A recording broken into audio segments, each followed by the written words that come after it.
few months of football, we are down to the business end of the 2026 Sunraysia footy season. It's qualifying final day, coming to you live here on 106.7 Hot FM from out at Quandong Park in Redcliffs. What a bananas season it has been. We heard the chaos of everything that unfolded in the last home and away game last round, but now we are into finals footy. We're here for Redcliffs versus Ouyen Utd, both these teams finishing second and third respectively, and they will be looking to take advantage of the double chance. The winner has a date with Destiny against Mildura next week at Blackburn Park and Ouyen for a place in the 2026 Grand Final. The team that's vanquished today, as we said, a second opportunity for them, and they will play the winner of Irimple and South Mildura, who go head-to-head tomorrow at Hensherwood Oval. It's going to be a huge few weeks of football here on Hot FM, of course, all thanks to Collie and Tierney, First National Real Estate. I'm Mitch Rod, and alongside me here today is the man with all the numbers, Michael Di Fabrizio. DFab, I don't know if you've managed to recover from your efforts last week, mate. Your ability to keep that live ladder going, keep us all informed, is absolutely brilliant. So good stuff, mate. Have you got a bit of carpal tunnel syndrome coming with that? Or Look, I think I'm all right. I think the spreadsheet's just adjusting to having 6 months off without anything to do, but it'll get woken up just in time for next year, I reckon. Absolutely it will, but a great game coming on here today. We're just in the midst of the reserves qualifying final at the moment between Irimple and Wentworth, which currently sees the Swallows 72 leading the Roos 46 on that scoreboard. But DFAB, big game between Redcliffs and Ouyen Utd, two teams that we thought may have been around the mark of finals, but potentially beyond what we all sort of anticipated at the start of the home and away season. Can you just take us through how the ladder actually finished up in 2026 and where it leads us to over these next few weeks? Well, that's right. So Mildura obviously finishing on top with the percentage of 126, which from my read of leagues around country footy, that's probably going to be the lowest of any league leader in the state of Victoria and beyond, probably. So that's a pretty competitive league we've got going there if it's only at 126 for your top team. But then it was Redcliffs in second, 109.52. They did have a one win gap over the side they're playing today, Ouyen Utd in third, but also 109%. But then fourth to seventh was absolutely ridiculous. It just kept going, doesn't it? So Irimple on 9 wins with 106.3 got through in fourth. South Mildura in fifth with the 8-8 record and a percentage of 108.54, just outlasting Robinvale Euston 8-8 with 108.47, which is in reality just one behind. And we saw that last week. We were keeping an eye on the scores. They needed to win by 92 in the end over Wentworth. They won by 91 points. A mammoth effort that fell just shy. There's certainly some exasperated people, you think, from down the highway. I feel the most sorry for the team in seventh place, Merbeen. DFAB 8-8 to finish third from the bottom is a ridiculous record. 105% for them was really only just in the back end of the season they ran out of puff, because that was second for most of the campaign. All of a sudden, in the blink of an eye, they're in seventh. It just seems unfair. No, that's exactly right. They, most of the year they were in second. They might have dropped to third for a week and then back up to second, and really looked like the finals that they were going to be a part of it. Really such an even competition, and it just went right down to the wire, and it was just a matter of points, and a matter of like anything could have flipped the script, really. You could, we speak about the end of the season, but just you could pick any of the 18 weeks off. If that kick went a bit different, or if that one went different, then everything changes. So absolutely. We might bring in for the first time today now our man who's going to be taking the stats for us up here in the box at Quandong Park. Max the Axe Hollingworth is back for finals actions. Welcome, Maxie. Thanks, how are you, boys? Always a pleasure to have you with us. Let's have a look through the names you're going to be following today. We'll start with the home side, the Tigers. So who are Redcliffs, we have Jack Parker, Vasta Feo, Jed Connolly and Jimmy Kennedy. And some really influential figures in that, of course. DFAB, Vast can play on ball or in the back line as well. Jed Connolly has had a past as a run-with player, but also has become almost a goal-kicking wingman for the Tigers now. And Jimmy Kennedy, whether he's on ball, behind the ball, in front of the goals, doesn't need a lot of touches to have an influence. Yeah, a few guys there that can go in and out of the midfield and influence different areas of the ground as well. Absolutely. What about for the Kangas today? We have Isaac Johnson, Kane Sherlock, Dylan Bramich and Lonnie Hampton. I reckon those guys are all going to have a fair bit of influence. But Kane Sherlock, DFAB, has just been absolutely superb behind the ball this year, and the Roos want to get it into his hands at every opportunity. It's rare that he's had a game where he's had less than 30 touches. Clearly he's the man they want the ball in the hands of.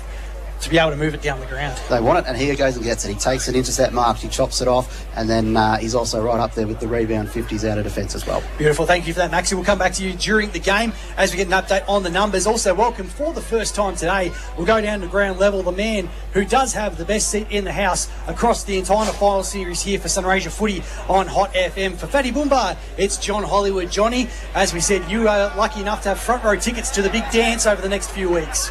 I told you this before, boys. I'm too well paid. There's no doubt about that. I do it for nothing. Or actually, I do, but that's the whole idea. Look, I've got the best seat in the house. There's no doubt about this, guys. And please, one thing I ask you not to ask me, who's going to win, because I've got no idea. We were trying to do about it up here before the game, weren't we, Johnny? It's last 20 or 30 minutes. I don't think any of us have actually got a clue which way it's going. And as you quite rightly said, you could absolutely make a case for all 5 teams to go on and win the flag this year. Oh, not a problem. If I was in a debating team and you said, look, you've got this side to pick and say they're going to win the flag, I'd be able to do it. There'd be no worries. And I'd probably go on for about an hour. Not a problem. So we've ever seen. Got no doubts about that. The standard of play this year's been fantastic, and I think it turned out the way we all expected it would. And it's one of the greatest finishes to the year I've ever seen. So hopefully the finals stick with that. Absolutely, as Ouyen Utd make their way onto the ground, and the Tigers now heading out of the rooms as well. Johnny, what's the conditions down there? It's a bit overcast today, but it doesn't look like there's much of a breeze at this stage. Yeah, no, Mitchy, there's not much of a breeze here at all. It's a perfect day for footy. Seriously, it is. Cloud covers come in. It's probably about 16 degrees. Don't quote me, I'm not a weatherman, but it's beautiful for footy. So these blokes have got no excuse. Awesome. We'll come back to you in a second, Johnny. Thank you for that. DFAB, we might have a score update from the A-grade netball qualifying final today as well. Obviously, Wentworth, the premiers from last year, going through automatically. So Robinvale Houston, who have been the up-and-coming team the last couple of years, taking on Mildura. Final scores? Yes, well, we thought it might be a top 2 that were leading the way, but it's actually a top 3 because Mildura, 44, have come from 3rd to beat Robinvale Houston, 37 in the A-grade netball. So that means that Mildura will advance to play Wentworth for a spot in the grand final next week, and Robinvale Houston with the second chance. They'll play the winner of tomorrow's game next week. Yeah, beautiful. Thank you for that, DFAB. It's a big result there for the Demons. Of course, grand final rematch in next week's qualifier coming through there as well. And Mildura led all game as well, so they were just more accurate. Certainly a good finals outfit. Mildura have been there, have been close the last few years without getting across the line. Maybe 2026 is the year for the red and blue. As you can hear, probably from the effects mic downstairs, Irimple getting the job done pretty comfortably in that reserves qualifying final. They are heading through to the decider to get into the big dance next week. Wentworth will regroup and will play in an eliminator next week as well. Just looking at around the ground today, as Johnny said, DFAB, barely a breath of wind to speak of right now. Overcast, but slightly warm here as well. Almost good conditions here for finals footy, and hopefully for the boys not too hard and not too hot on the early run through. Yeah, no, it's going to be a really good game to watch. And one of the things when you look back to the game that these two played at Kwandong Park back in round 12, which Redcliffe's won by 19 points, the matchups were very, very interesting in that one. And the way, so it actually started Desmond Tapua-Mandamuri as a forward against this Ouyen Utd backline, and I think throwing that third toll at the backline, it just means that one of Caden Sherlock or Luke Thompson has to play a more accountable role, has a big player or big leaping player in Tapua-Mandamuri's case to take care of. So it really scrambled things a bit, and we wonder if that's going to be the case today, and if the very smart Ouyen Utd coaches have a response to what they saw in round 12. Yeah, certainly the footy IQ between both Luke Thompson and Luke Nathan down there is very much off the charts for the Kangas. You feel they would have done their homework. Big day as well today for the guys in green who are going to be taking care of the officiating. Your umpires for this qualifying final, Casey Stotzer, Marcus Parker and Don Minato taking the field roles along the boundary. Mason Warren, Tyler Ellis, Arnold the Real McCoy and Leo Nicholson, and Zane Osborne and Gary Robertson in goals as well. Always a big time for the umpires and the officials in these games. The respective skippers heading towards the middle. Of course, Tigers co-captains Jimmy Kennedy and Jack Parker. Kane Sherlock taking the toss of the coin for the Kangas. I know Johnny said it before, DFAB, we can't make him pick a team before this game starts because it is going to be too hard to do so, but where do you see this going? Well, yeah, because of the matchups that we've spoken about, I am leading Redcliffe. So I think that with the ability to throw someone at Isaac Johnson who can maybe have some way to go into quelling his influence, and to also be able to test that back line in different ways, they might just have the right matchup But like I said, I'm expecting the coaches of Ouyen United to come up with a response to all of that. All right, Johnny, we might go down to you again. The toss has been run and won. Yep, Mr. Kane Sherlock obviously won the toss, and he's decided to go away from the town end, so he's heading towards the back Rimple, boys. Beautiful, thank you for that, Johnny. We'll come back to you as the game goes on. So Ouyen United heading to the left of your radio dial as teams getting ready for their final warm-ups to come through. Two very exciting outfits this year. Two teams that know how to provide a spark when the game gets up and going. Tigers been slowly building in the last few years under the auspice of Ryan Doherty. With him and Jack Steele this year, they've absolutely solidified, pardon the pun, into a real force to be reckoned with as a team unit. While the Kangas, as we said, the star power at the top of the tree is there for all to see. But will they have the depth? Will they have the ability to come together when the time calls for it? Well, we're about to find out in just a few minutes. Your opening quarter here on 106.7 Hot FM. Going to be brought to you by the team at the Euston Club Resort. It's worth a drive out to Euston. Go and see the team out there. Worth a stay too if you have the extra night to go down the highway. It's a bit of a paradise so close to home. Absolutely, yeah. Well, definitely sounds good this time of year as we get into the warmer weather. Not quite peak spring conditions just yet for this finals in Canada. There's a few clouds around, but going to be a good afternoon for it. It's not too cold. It's going to be a nice fair conditions, you feel. Absolutely. Maxie Hollingworth, we might ask you, mate, who are you picking in today's game? I think Redcliffe will win by 22 points. Well, that's a pretty good assumption. Is there any reason in particular you think the Tigers? I just think I think their strong midfield will get it done. Beautiful. We love that, Maxie. We'll keep a close eye on that as it goes through today. Of course, all on board the good ship Silcox, who's behind us, keeping the ship afloat. Still riding on a high after the Mildura Heat boys getting the win in the in the semi-final last week, and the boys heading down the highway for the grand final tonight. Hopefully some silverware coming back to the Mildura Heat's home side for the first time in over a decade, I believe. I think 2012 might be the last time we come through, and because I was sitting courtside at that stage when I was a younger man, I had a bit more youth in the system. Teams heading out to their respective positions now. As we said, DFAB, Ouyen United have got that star power, but they've also got a lot of youngsters in this side as well. Now, you look at the Grace brothers who are coming through. Darcy Plant's still only a young man. Liam Bond is only young. They've still got some guys who potentially can explode a little bit further. Yeah, Adam Grayson is in what would be his under 17 year. Plant in what would be his under 16 year, and who's Elon Bond, he's in his under 17 years. So they're all not just under 18, but a year younger than that or two, those three guys. But it's certainly going to learn a lot on this day with the finals and the pressure that comes with it. They're going to learn a lot. And the Tigers, as we said, some good youngsters for them too, and a huge test. The young man wearing the number 10, Ashton Gowers. Yes. Who reckon DFAB, he's got a huge match up against arguably being the best big man in the comp this year, Dylan Bramage. Absolutely, it's going to be a big battle, but Gowers has really been taking it to his opponents this season, so going to be good to watch that one. I'm just trying to find the right matchups, and it looks like Sam Mead and Jack Parker running with each other. And as DFAB called, Will Hand has gone to Isaac Johnson. Finals footy underway, 106.7 Hot FM, and Gowers gets the first tap down for the Tigers. Clearing handball came from Parker. Ball bobbles around, sweeping handball for the veteran and Booney Thompson. Outside of the boot, going to half forward. Kennedy tried to work his man under the footy, keeps the ball alive. Handball missed its intended target, and Alex Morris can rebound for the Kangas. Johnson just got the kick away in time. Bounces back up for Gowers for the Tigers. A rebound through Pete Tafeo. Wasn't his intended target, but it's going to do nicely, land in the lap of Jimmy Kennedy. Kennedy goes inboard. He's got a man just at half forward to take the mark. It's Turner who's pushed up the ground. He lowers the kick, but it goes over the top of Reid. Comes out the back to Steele, although immediately met by a smother. Might have been Wilsmore getting a little hand to that. It's in the pocket for Thompson to try and collect, but it bounces away from him. We'll get a throw in the forward pocket for the Tigers. As it usually starts in finals games, a hectic first couple of minutes. Ball just pinballing around. Maxie obviously said the size of the Redcliffe midfield could play a factor, and we saw that with the Tafeo boys there just before. Thrown in off the hands of Bramage. Little handball. It's not going to work. It's throwing the ball. It's going against Daniel Tongue for the Kangas, and Redcliffe will have the first shot at goal to the right of your radio dial, and I think it might be Parker who's got the ball in hand.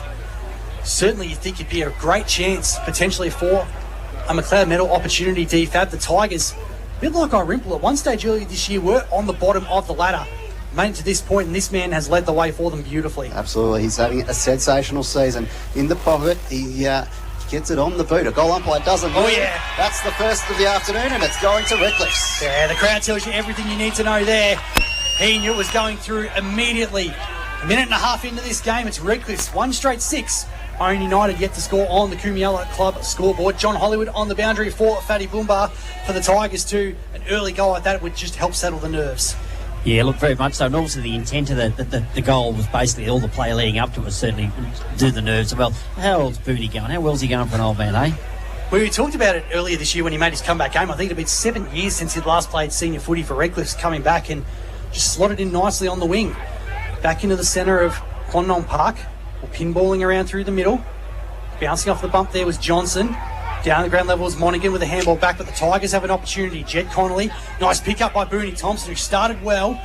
Handball missed the intended target of McGlashan. Going back is Sherlock, who shovels it out for Willsmore. Left foot kick forward. Underneath it, Mead did well. And now off hands, a chance here for Headley to half forward. Trying to make it work there. The Kangas is Grace, I think. In fact, it was Wisniewski. But Redcliffe have got the numbers through Brizzy.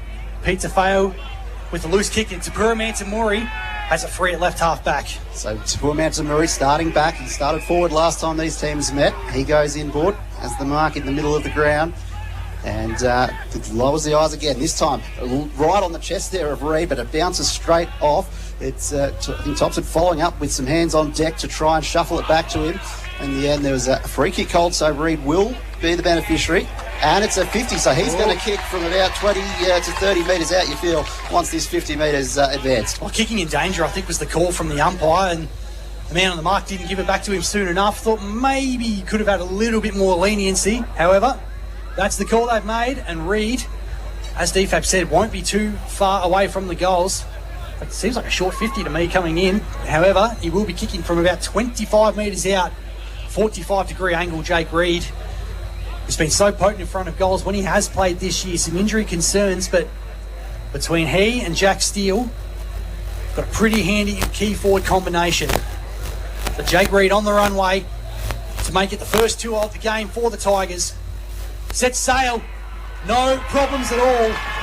Great start for the home side. Redcliffe's 2 straight 12. Ouyen United yet to score on the Kumiella Club scoreboard 4 minutes into this one. That's goal number 27 of the season. He works out to be about 3 per game for him. He's just been such a handy figure in that forward line when he has been available. And Johnny Hollywood on the boundary. You talked about Booney Thompson. What a start he's had to this game. He's had about half a dozen touches and all being quality. Yeah, when you're always built like a whippet, it doesn't matter how old you get if you've still got the cardiovascular that he's got. He's been fantastic early. Tap out of the middle from Gowers, and the Tigers look to go again. Parker's kick smothered, but it might work for Felix Smith. Outside of the boot, looking for the target and steal off hands. Gloucester gets there first, and he's going to get a free kick. Lingering tackle from Reardon. And the Kangas, after their defence has been under siege for a few minutes, just got a little bit of time they can just take, try and get the ball in possession of their great ball users. Chip up there was nice for Jim Valance. Still straight at centre half back. 5 minutes gone in this qualifying final. Valance heard a little bit too much though, and Tapura Mantamuri cut across in front of 2 DFAB and takes the intercept. He loves the intercept mark, doesn't he? And he moves to get it towards Jed Connolly, who's got 3 defenders closing in on him, but enough of a contest. The defenders have to go by hand, and it's Grace there who picks it up and does very well. That was Joel Race. Handball in ball though is into contested areas, and coming through was Willsmore. He's tackled straight away but collected high, so free kick off half back going the way of the Kangas. Yeah, it's just as Vastafay was leaning down to get the footy a little bit over the shoulder. Former Hawthorn Hawk, Dallas Willsmore, just telling his players where to go. They love the short possession game. That kick not good for Headley. Parker, that's a throw. Umpire didn't see it. Lets it go. Thompson, kick down the line.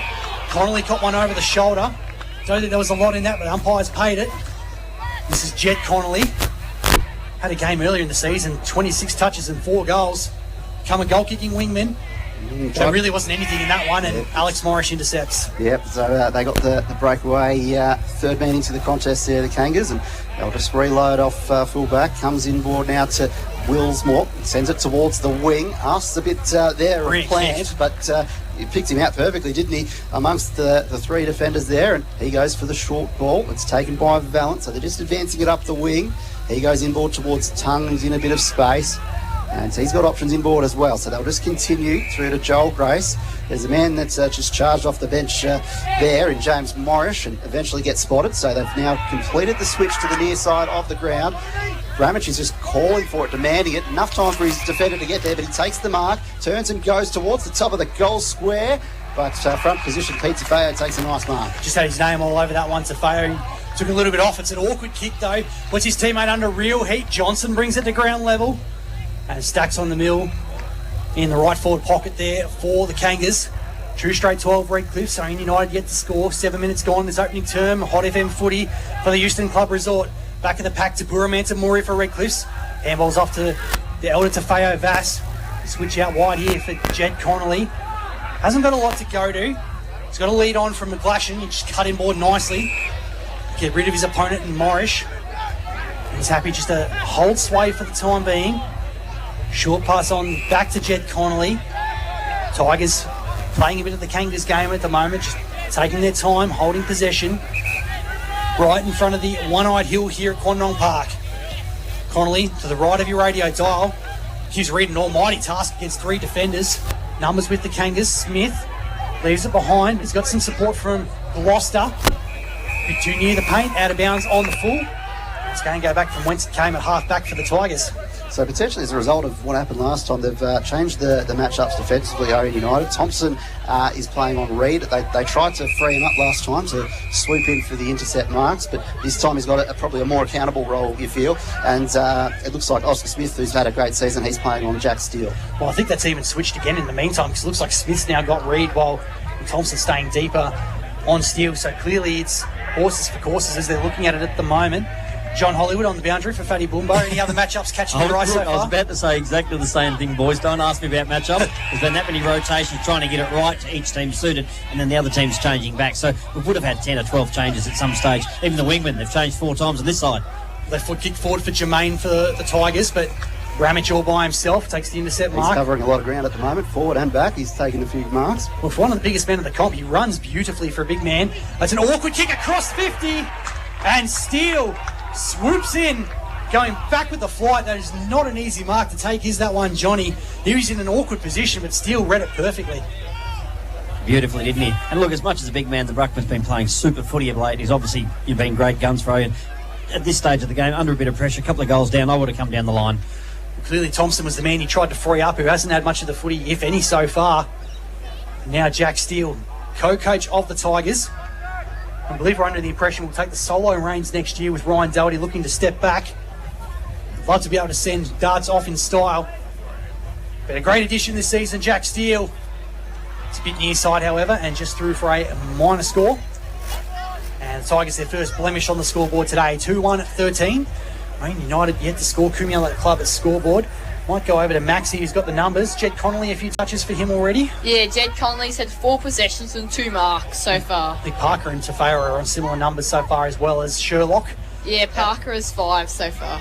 Out of defence for the Kangas was Sherlock. Ground level, McKay. Let's take it with the one. Duke just gets an awkward kick away in time. Bramich handballs back looking for Johnson. Oscar Smith at the back. Scramble time here for Kangas trying to find space. Tigers tackling pressure. Holds it up 60 metres from home for Redcliffe's. Certainly looked the goods on the defensive side of the game so far, DFAB. Absolutely. As we get out of the ruck contest, it's kicked out of there by the Tigers towards half forward. Coming in with Sherlock with a big fly, but it spills out the back. Joel Grace looks to meet it first. Collects it and goes the looping handball, which almost allows Steele to chop up another one, or it might have been Smith, in fact, flying in there. And the boundary line beats all comers and will be thrown in the pocket for Redcliffe's. You feel that maybe someone like a Jared McGlash could be playing an important role for the Tigers as well. He's forcing his way up and down the field. Sherlock going with him sometimes. Now Gloucester's got him while he's inside 50. Well, Sherlock's in a world of space at the moment. It's tapped down by Gowers, but sharked by Johnson. That handball was a beauty. Now Alex Morris releases Willsmore. Left foot kick down the line. Young, I think, is the target. In fact, it was Bonds, but intercepted again by Pete Tafeo, who takes off immediately. Spearing ball inside 50. It's straight between the 2 Tigers players, and I think there might be Johnson who's got it. Centre half back. Joel In fact, Grace. it's Joel Grace who's got it. So he gets the handball into the pocket, although has to be collected off a bounce by Thompson. He goes with the short kick and finds a target on that far side wing. Tongue it is. So he holds it up in front of the light tower and just waits for an option. And just a nice short kick there to find another target. Just inching it up the wing at the moment. And then they find another target. So they've gone all the way up to the halfway up the wing. Then there's the handball to Willsmore. He plays on quickly, looks towards that one-on-one contest there, and it's marked by Bond. Takes the mark just about 55 metres from goal. Can they get their first score of the game, the Kangas? He looks towards the pocket. Well done. And he's got a nice option there to take the mark. Just trying to get eyes on who has taken it, but about 45 metres from goal. I reckon it might be Bramage over the other side who's got it. Not quite. Or I'm maybe sure it's Bramage. Maybe it's Johnson who's got it on the far side. Isaac Johnson, there we go. Short passes on for Willsmore, but it's been intercepted. And the Tigers will look to try and get it out through Brizzy. Spiked down by hand. Now off one step, Jermaine. Trying to gain territory more than anything. Smith used his body well in the contest. Follows up again. It's kick away as he's tackled, but numbers all with Redcliffe's. Well picked up by hand. Sweeping the handball out wide. Tigers got an opportunity through young Paddy Connolly, who takes a bounce. Sweeps into the middle. That's a beautiful kick from Manzi. He's got a man across the ground here in Nolte. Can go in that direction. Still inside the centre square, right at Kwandong Park. Goes backwards and wider for Tapura Mantamuri, who's got space to work. He's got time. Assesses options into the space. Well done. And he could not have picked that out any better. And Jack Steele, who's further up the ground, just burned his man Smith coming back inside 50. Takes the mark in front of his face. And will take the set shot directly in front, 35 metres out. Well, Tapua Mantamuri looked a bit hesitant. He wasn't quite sure. He had Reed pointing one way. He had Steele making a lead. So he had a few different options. But in the end, he just picked out the exact right one and weighted it perfectly. So good decision making. And now an opportunity to extend this lead that Redcliffe's are developing. It was well done by young Nolte as well, who could have blazed away going forward, but had the presence of mind to go wide to Desi T. Steele on the runway. He's got one behind, and now he's got two behinds for this match so far. 2-2, 14 are Redcliffe's. Ouyen Utd yet to score. Coonella Club scoreboard. Of course, we're here on Hot FM for Collie and Tierney First National Real Estate Finals footy is live and local here on Hot FM. It's Headley at halfback here for the Kangas. Long down the line, and there's a free kick for a hold in the contest, and Willsmore, who's been busy so far, will earn the free centre wing. Redcliffe Secondary College side of the ground. Sweeps and goes long. Bramage the target. Tapura Mantamuri front position again. Bramage is going to get paid the mark. Fourth bite of the cherry. There you go. Interesting call, but normally they go those ways if the key forward can hang on to it. Yeah, Bramage looked like he got hands to it first, and then Tapua Mantamuri looked like he got hands to it first from front position, and then it spilled out, and he just juggled it all the way to the ground. So you didn't think he had enough of it, but obviously the umpire is closer and did see enough. Umpires will normally pay those if the man's in front and holds onto it.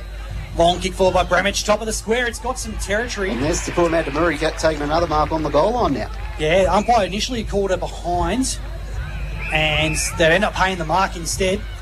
So coming to the hillside of the ground, the Tigers. Nolte's got the ball in hand. He's got an option short and Paddy Connolly. He's going to go longer down the line. Reed's the target. Thompson with the spoil over the back, hold of the arm. Jake Reed, former Hobart Hurricane.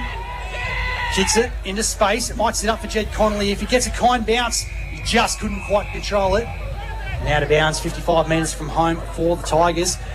Johnny Hollywood on the boundary for Fatty Boomba. The Tigers are rebounding it well from defence, aren't they? Every time Ouyen Utd are getting it forward, they're able just to escape out the other side. Yeah, look, they've been wonderful, there's no doubt about that, but I really would love to see them not to miss those easy goals, as we can see from the whole season. Okay, a couple of points make a difference. The throw in that contest, and Paddy Connolly is going to be recipient of the free. Connolly, the youngster for Redcliffe's, almost hits up perfectly Steele, but Oscar Smith, who does love a nice spoil, gets his hands on that one, and the darting kick out just into space favours Redcliffe's in the end, because Tapua Mantamuri just forces it to Vastafeu. He's got Manzi on the run. He kicks it back towards where it came, although Tongue wins the one-on-one marking contest for the Kangas and will hold it up at half-back. Switches on there for Morris if he wants it. Brilliant game last week again, the former skipper Alex Morris. Decides to go down the secondary college flank looking for Johnson. A good target, but the numbers are with the Tigers. Awkward looking handball could work here. Paddy Connolly again. Nice footwork. Creates some space. He's got some talent, the youngster. Jermaine handballs it off back to Connolly, keeping it low. Darting kick. Could not have weighted that any better. And Reed on the burst. On the chest, the kicking inside 50 for the Tigers, Steve. It's been an Achilles heel for them the last few years, but gee, the disposal every time we watch them this year has been superb. Well, when you got Reed and you got Steele and you can hit them like that, you're going to be very, very hard to beat. So a big challenge, I guess, from here for Ouyen United to see how they can maybe contain that delivery and also the one-on-one marking contest. Did not have to break stride, Jake Reed. He's already got one for the match. Looking for number 2, left half forward. 45 metres out on the runway. Goal umpire shuffles across, and I think it's going to be across the face, and it is. So 3 gettable opportunities for the Tigers, who have put them away from the big sticks. 2-3-15. Ouyen United still yet to score in this opening quarter here of the qualifying final. 17 minutes gone. So the kick in from Sherlock as the Kangas look to run it out of defence. In a world of space there is Morris, but indecisive about what to do. Pressure from Paddy Connolly. Ends up finding an outlet kick in the end to Plant. Takes the mark at centre half back. He continues to force it to the other side wing, although the kick was a bit short of Johnson, who's got hand wearing him like a glove as you'd expect, but in the end he was too close on that occasion. Hand, and the free kick's going the way of Johnson. Yeah, the fingers popped through the gloves there, I think, on that one, and just held on a little bit long. Johnson, even he's had to readjust and go laterally towards the boundary for Plant. Short here again for Sherlock. It's been a brilliant addition. We already heard the news he's re-signed for next year for the Kangas as well. So big player to have coming back to Blackburn Park in 2027. Kick down the line, Will Small. Good body work, but gets bundled out in a big tackle. Home crowd wanted holding the ball, nothing doing. Centre wing, secondary college side of the ground. 15 plays 0. Redcliffe's way. On the Kumiela Club scoreboard, McGlasher with the tap down for the Tigers. Smothered kick out of the congestion. Parker took him on. He wanted to hold it high tackle. Umpire let it go because he shrugged it. And Paddy Connolly again just finding his way through. Now Jermaine, hard up on the boundary, a little left foot dinky kick is going to work. And Steele is playing in front of Sherlock on that occasion. Able to slide down, get the fingernails underneath, bit of dirt under it. And will take his third set shot at goal for the quarter. 2 behinds to his name, D-Fab. He'd love this first one on the board. Yep, that one was not quite on the chest. It was an awkward one to read, and Steele just had the benefit of being able to pivot into the right position and take almost a slips catch in the end, and he'll get the chance. This is going to probably be the hardest of his 3 attempts. He'll probably kick from outside 50, but we'll see if this is any better for him. Steele comes in just outside the 50-metre paint. It's going to be a lot of players running towards the goalpost, and it'll just sit to the left of it. So that's the third behind for him of the day, and 2-4-16 for Redcliffe's on the Kumiela Club scoreboard. Ouyen United, though, yet to score. So a bit of pressure now building on the Kangas. Well, I think just the 3 inside 50s for the Kangas so far in this game. John Hollywood for Fatty Boomba on the boundary. Like the work of young Paddy Connolly so far in this one. His lateral movement is very nice to watch. Yeah, he's beautiful movement, there's no doubt about that. And as you see, he cuts through the game the way he does because he's always looking to give it off, so that you don't tackle him because you're worried about him going around you then giving it off. But in that case, he held the ball before that and did the damage himself. Just his 5th senior game this year too. He's had a lot of pioneers duties at under 16s and under 18s. He's been called up for a couple of age runs, but where we get restarted with the contest, the kick goes up the wing. Pete DeFeo with the spoil. There was a free kick in the process going the way of the Kangas, caught a bit high. Yep. So they're on the wing and they'll get the chance to try and advance it forward, but the short kick to tongue is the ultimate option. And they'll switch to the near side of the ground with Joel Grace right in the centre circle in a bit of space. He's got Sherlock short, so he gets the quick handball to Thompson. He runs towards half forward, throws it on the boot towards the goal square. Does it carry enough? Maybe it does. It goes past everyone. I don't think it got a touch. It's a goal. The Kangas are on the board. What a finish there from Luke Thompson. The goal umpire was indecisive, nearly called the touch, but pulled it back. What a goal that was in the end from Luke Thompson. And I reckon that's where the Kangas can get him. Those key defenders for Ouyen United, they know how to run, they know how to gain territory, and a bomb from downtown. John Hollywood on the boundary. We said they hadn't had many inside 50s, so I think they solved the problem. Just kick it from outside. That's exactly right. When the opposition dominated the quarter at 2-4, they've obviously done themselves some damage. They need to finish off. Those key forwards need to kick those goals. Great finish from Luke Thompson. So it's now 2-4-16 for Redcliffe's. Ouyen 1 straight 6 on the Kumiela Club scoreboard. Redcliffe with the centre clearance again through Vastafeo. Kick into space, more in hope than anything. Joel Grace gets back there first and shrugs the would-be tackler. Kick is nicely weighted for Jim Valance. About half a dozen touches, and there's going to be a 50-metre penalty too. It's going against Jermaine. He's arguing the case that he was following direct opponent in tongue. Got a bit too close to the man on the mark. So for all the dominance Redcliffe have had, Ouyen Utd, if they can get 2 quick goals here, huge opportunity. Gets the points on the board as Willsmore burned his direct opponent. He's going to get a free for a chop of the arms in that marking contest. Basically on the 50-metre arc.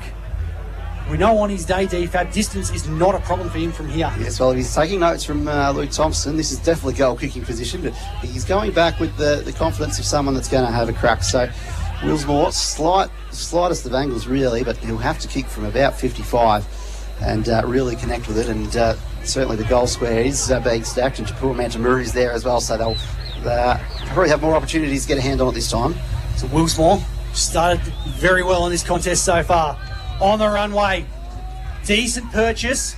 It's a bit across the face. Japur Mantamuri with the big fly. I think it's still in the field of play. Umpires called a mark. Lucky he did call it because there was an opportunity for the Kangas at ground level in the goal square. I think that's 3 intercept marks for him in this opening 2 term. on the goal line too as well. And Redcliffe will move the ball down the one-eyed hill wing through Thompson. Big fly there from McGlashan, but the spoil lands in the lap of Willsmore again. Big opportunity inside 50. Spoil comes from Pete Tafeo. Well fired up at ground level there outside of the boot. The Kangas through Wisniewski. It was more in hope than anything, but Tom Headley, the right man in the right place at the right time, lands straight in his lap. But it was the big spoil over the back. A nice bit of work there from Willsmore, who's been covering the ground well in this first quarter. DFAB had injury issues, but gee, looks like he's moving freely right now. He's certainly having a huge impact on this one, and obviously a bit of a chaos kick at the end there, but Headley read it best and has the chance now. He's just off to the side a bit and will be kicking from about 25 metres out. Tom Headley. Angle can be a bit awkward from this left forward pocket down at the left of your radio dial. On the runway, 23 and a half minutes gone in this term. And I think he's got it. He's happy. Kangas crowd is happy. And in seemingly no time, Ouyen Utd are within 4 points of a red-hot Redcliffe's 2 straight 12. The Tigers 2-4-16 on the Kumiala Club scoreboard. Nearly 24 minutes gone in this first term, thanks to the team at the Houston Club Resort. Well, certainly the better of the starts was with Redcliffe, but a few maybe missed opportunities, a few shots that went off to the left there and maybe prevented them from building a bigger lead, and now it's all of a sudden cut down to 4 points. So back in the centre. Really stalemate in the ruck there. Ball bounces off. Handball from Willsmore was outstanding. Johnson turns and goes. Kick inside 50. Down the line. Gee, there was an opportunity there for the Kangas. In the end, Jake Cresp managed to bring the ball to ground for the Tigers anyway. So right before the quarter time siren, the Kangas deliver a bit of a blow. And it's just 4 points at the opening change here on Hot FM. Qualifying final for Sunraysia Footy in 2026. Redcliffe's 2-4-16. Ouyen Utd 2 straight 12. Mitch Rod, Michael Di Fabrizio, Max Hollingworth and John Hollywood bringing you the action here today. We're going to throw it back to the studio and back on the other side of this for your quarter time wrap and some numbers from Max the Axe Hollingworth. Don't go anywhere. It's your home of live local sport and footy in Sunraysia. 106.7 Hot FM. Ouyen Utd, First National Real Estate. Hot FM brings you Sunraysia Footy in 2026. Quarter time in your qualifying final here at Quandong Park. Redcliffe's as the home side, the Tigers 2-4-16, leading Ouyen Utd 2 straight 12 on the Kumiala Club scoreboard. Goals for Jack Parker and Jake Reid for the home side, while Luke Thompson and also I think Tom Headley with the 2 goals there for the Kangas late in that opening term. Mitch Rod, Michael Di Fabrizio, John Hollywood here for you, and as well is our numbers man Max the Axe Hollingworth. Maxie, we'll go over to you now. We'll start with Redcliffe's. Jack Parker, the captain who's been so good this season, had a bit of it early, but like his teammates, went a bit quieter at the back end of the opening term. Yeah, Jack Parker was solid that quarter with 5 possessions, 1 tackle and 1 goal. And I think that possession total was quite similar for both Vastafeo and Jed Connolly. Yeah, both having 5 possessions as well. Jimmy Kennedy a little bit quieter in that first term. Yeah, Jimmy Kennedy had 2 possessions and 1 mark. And what about for Ouyen Utd, Kane Sherlock? They tried to get the ball in his hands as often as possible. Couldn't do that early, but at the end of the quarter was very good. Yeah, Kane Sherlock was solid with 5 possessions and 2 marks. Isaac Johnson? Isaac Johnson was also solid with 4 possessions. Now, Dylan Bramich is making himself available all around the ground at the moment. What are his numbers? Dylan Bramich was good with 4 possessions and 3 marks. One man who we haven't actually seen touch the ball as yet is Lonnie Hampton. Yeah, 0 for Lonnie Hampton. And you're taking a close look at the hit-outs as well. There's been quite a few that have probably been stalemates. You can't call them either way, but how's it looking numbers-wise at the moment? Gowers was winning with 4 hit-outs to Dylan Bramich's 2 so far. Love that. Thank you very much. Maxia's Ouyen Utd huddle disperses at the moment. Redcliffe's still out there for now. Michael Di Fabrizio, how'd you see that opening term? You'd think the Tigers probably a little bit disappointed considering the dominance they had in the first 15 minutes. Yeah, they'd be ruining their missed opportunities, but at the same time, there's a lot of positives that they were able to control the game for as long as they did and force Ouyen Utd really to get a couple of goals through a bit of improvisation. One, a key defender pushing up all the way to the edge of the centre square, and the other one getting on the end of a bit of a fluke kick and a mark and goal. Absolutely. John Hollywood on the boundary for Fatty Boomba. You pushed over to the Kangas huddle. Luke Thompson and Luke Nathan, 2 very good footy operators taking charge of the huddle. What was their message? Yeah, look, they definitely are. There's no doubt about that. They're good operators. Unfortunate thing about the modern day coach, they're nice and quiet, nice and controlled. Not like my day, we used to get yelled and screamed at. You could be 45 back and still hear them. But it was all just good instruction. They said, keep calm, keep relaxed, let's do all the things we want to keep doing. We knew we could get back into that. We were dominated for 70, 80% of that quarter. We still come back. Just make sure we're going forward, we're leading and pushing up. And what were you seeing from the Redcliffe's perspective there, Johnny? We mentioned they'd obviously be disappointed with some of their kicking a goal. Jack Steele's got 3 behinds to his name. Where do you think that's going for them?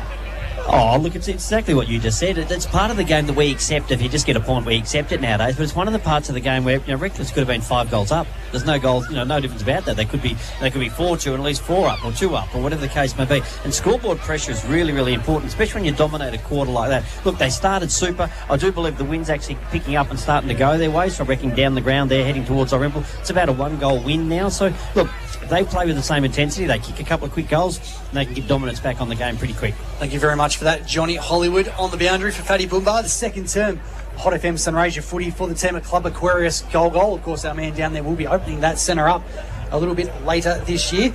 D-Fab, we might just get a bit of a recap on the A-grade netball final from earlier today if we can. Yes, Mildura, who finished third, 44, defeating Robinvale Euston, who finished second, 37. So it sets up a pretty interesting final series from here with 3 sides that seems to have a good record against each other, and we'll be battling it out, and we'll wait and see what the other 2 teams have in store for us as well. Absolutely. We've had some very kind feedback coming through here to the stations of Hot FM, so we do appreciate everyone listening in, and hello to anyone who might be watching the Sunraysia footy live stream as well. Second quarter underway, tap down from Gowers, but Johnson gets the clearance for the Kangas. Handball from Smith, though, was nice to Parker.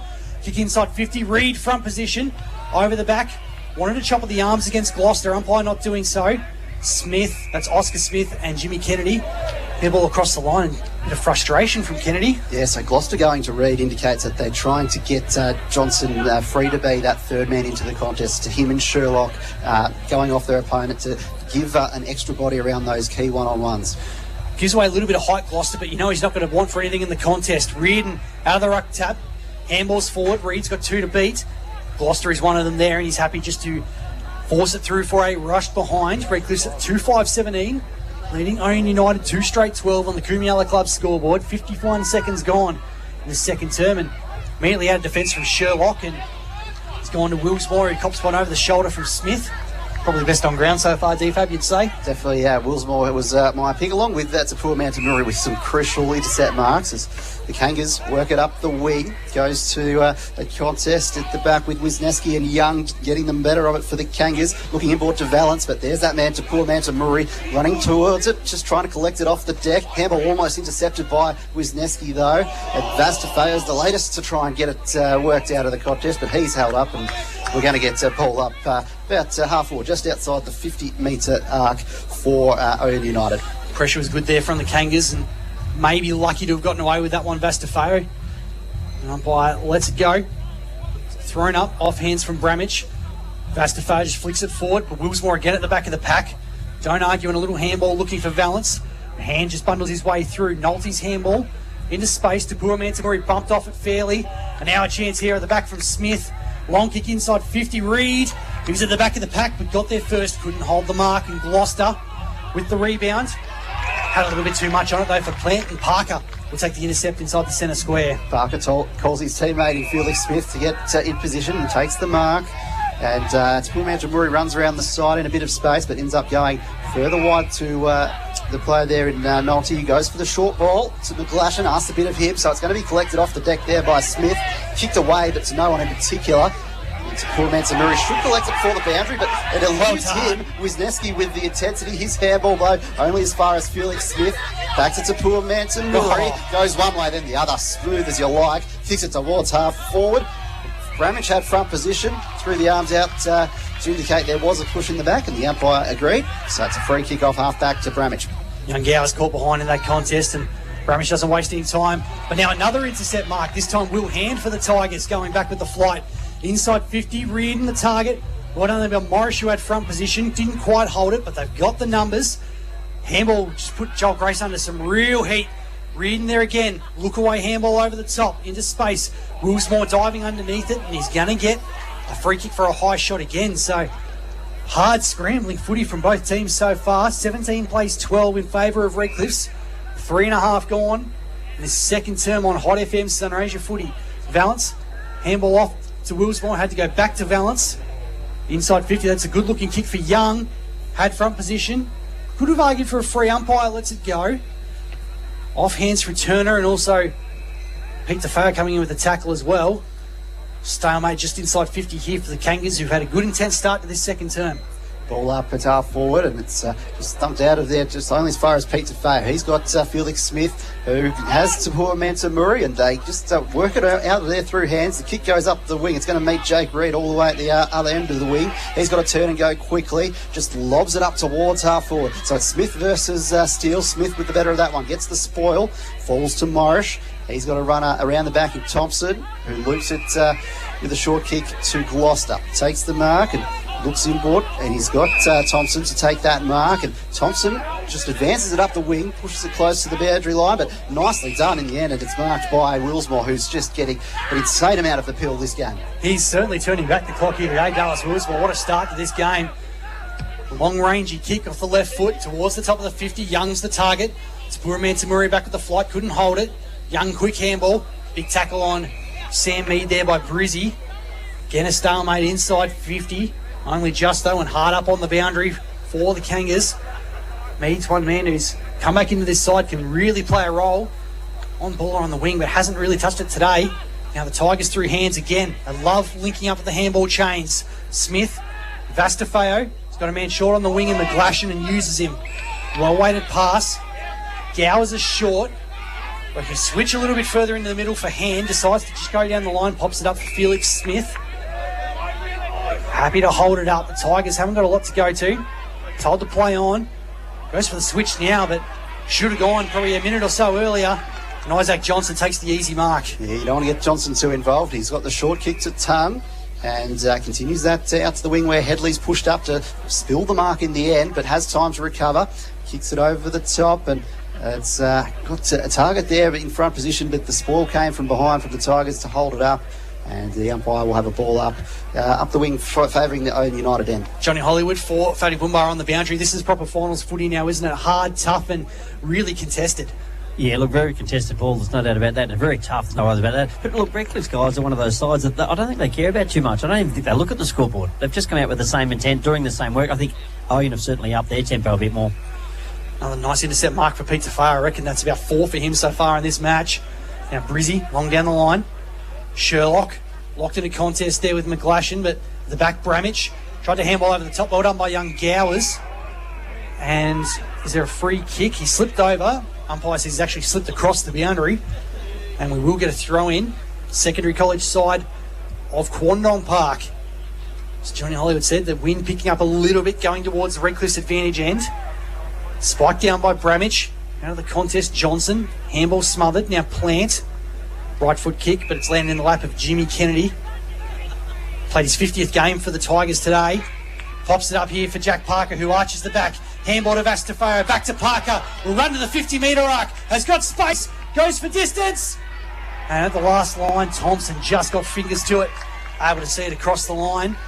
Through for a rush behind. Certainly Parker took one out of the Thompson playbook. DFAB decided to go from downtown, just didn't quite have the mustard. And that's one of the other advantages. I think Thompson playing on Reardon means when there is an aerial contest, he's got a bit more height to get to those balls and get his hands on them if required. The kick out of defence comes to Bramage, takes the mark. Just on the wing, favouring Redcliffe's side of the ground at the moment. I reckon his size is starting to come to the fore, DFAB. Certainly is, although Gowers is really putting in a good showing as well, the youngster, with that tough matchup. So short bowl finds Johnson, who takes the mark. And haven't moved it particularly far just yet. The kick was looking for a teammate, almost cut off by Parker, who got his mitts to it but couldn't quite drag it down, and it goes over for a throw-in. John Hollywood on the boundary. We've talked about the influence of Dallas Willsmore so far in this game. We know he's obviously played at AFL level for Hawthorn, a good VFL career as well. But how good is it to see him basically injury-free and running nicely down the ground? Yeah, we're getting spoiled, aren't we? There's no doubt about that. And I'll tell you what, you paid your money to get in today. You're certainly going to get your money's worth watching players like that go around their league. Sherlock gets the 1-2, kicks it up the wing just to the contest, and it almost spoiled there by Pete DeFeo, and through hands it's gone over the line for a throw-in near that Redcliffe scoreboard. Luke Young, the target there, hasn't seen a lot of the footy so far in this one. He's had a lot of players hanging off him at different times. Tossed in against centre wing, Bramage front position. Follows up at ground level 2 with the big tackle, and stalemate where it sits right now. 18 plays 12 in favour of Redcliffe's, 8.5 minutes gone. The second term on Hot FM Sunraysia footy. Johnson out of the contest, belts it forward.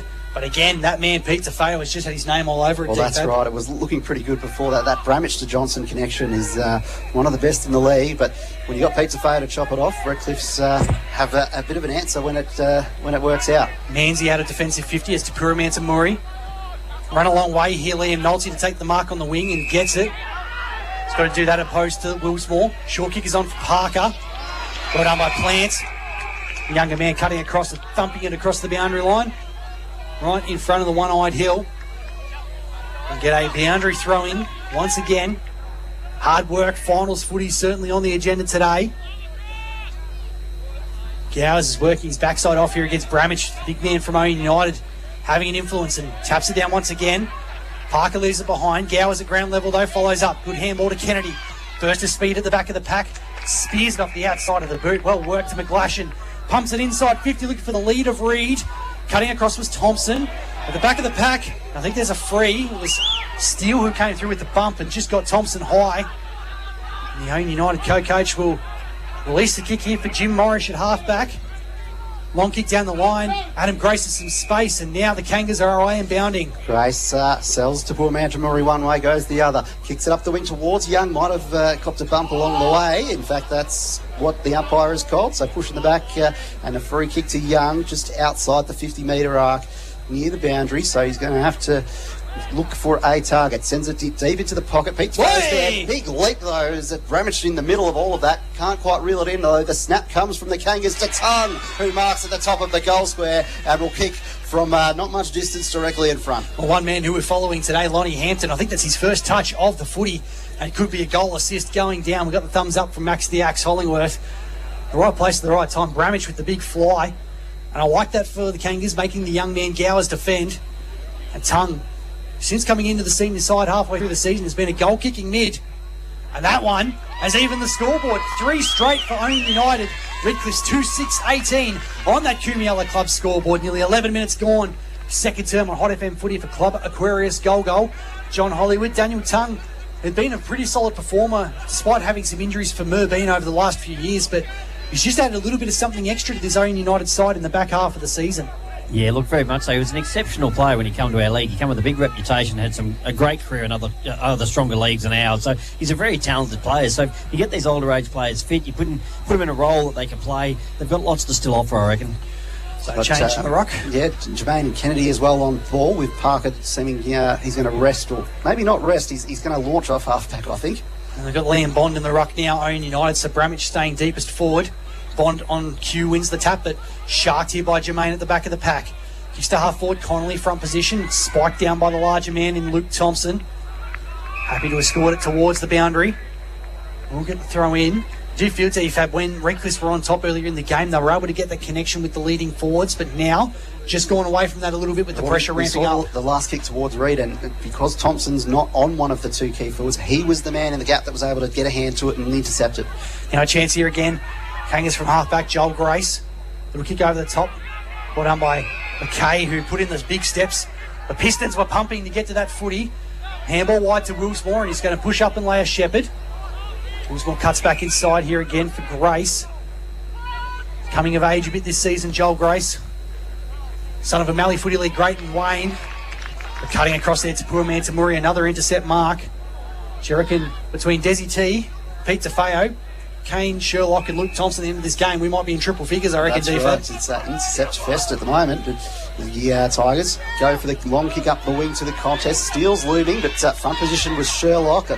Doesn't quite pull in the mark, though, as the pressure came from behind, and it's now held up with Plant and Parker. We'll get a ball up on the wing as Gowers and is contesting it with Bond. He's tapped down, finds Johnson. His short kick, nicely worked there through Mead and then through Young. His kick, though, chopped off by front position. Desmond to poor man to Murray. Not an intercept mark, but an intercept spoil and a kick away as well as two players were arriving to tackle him.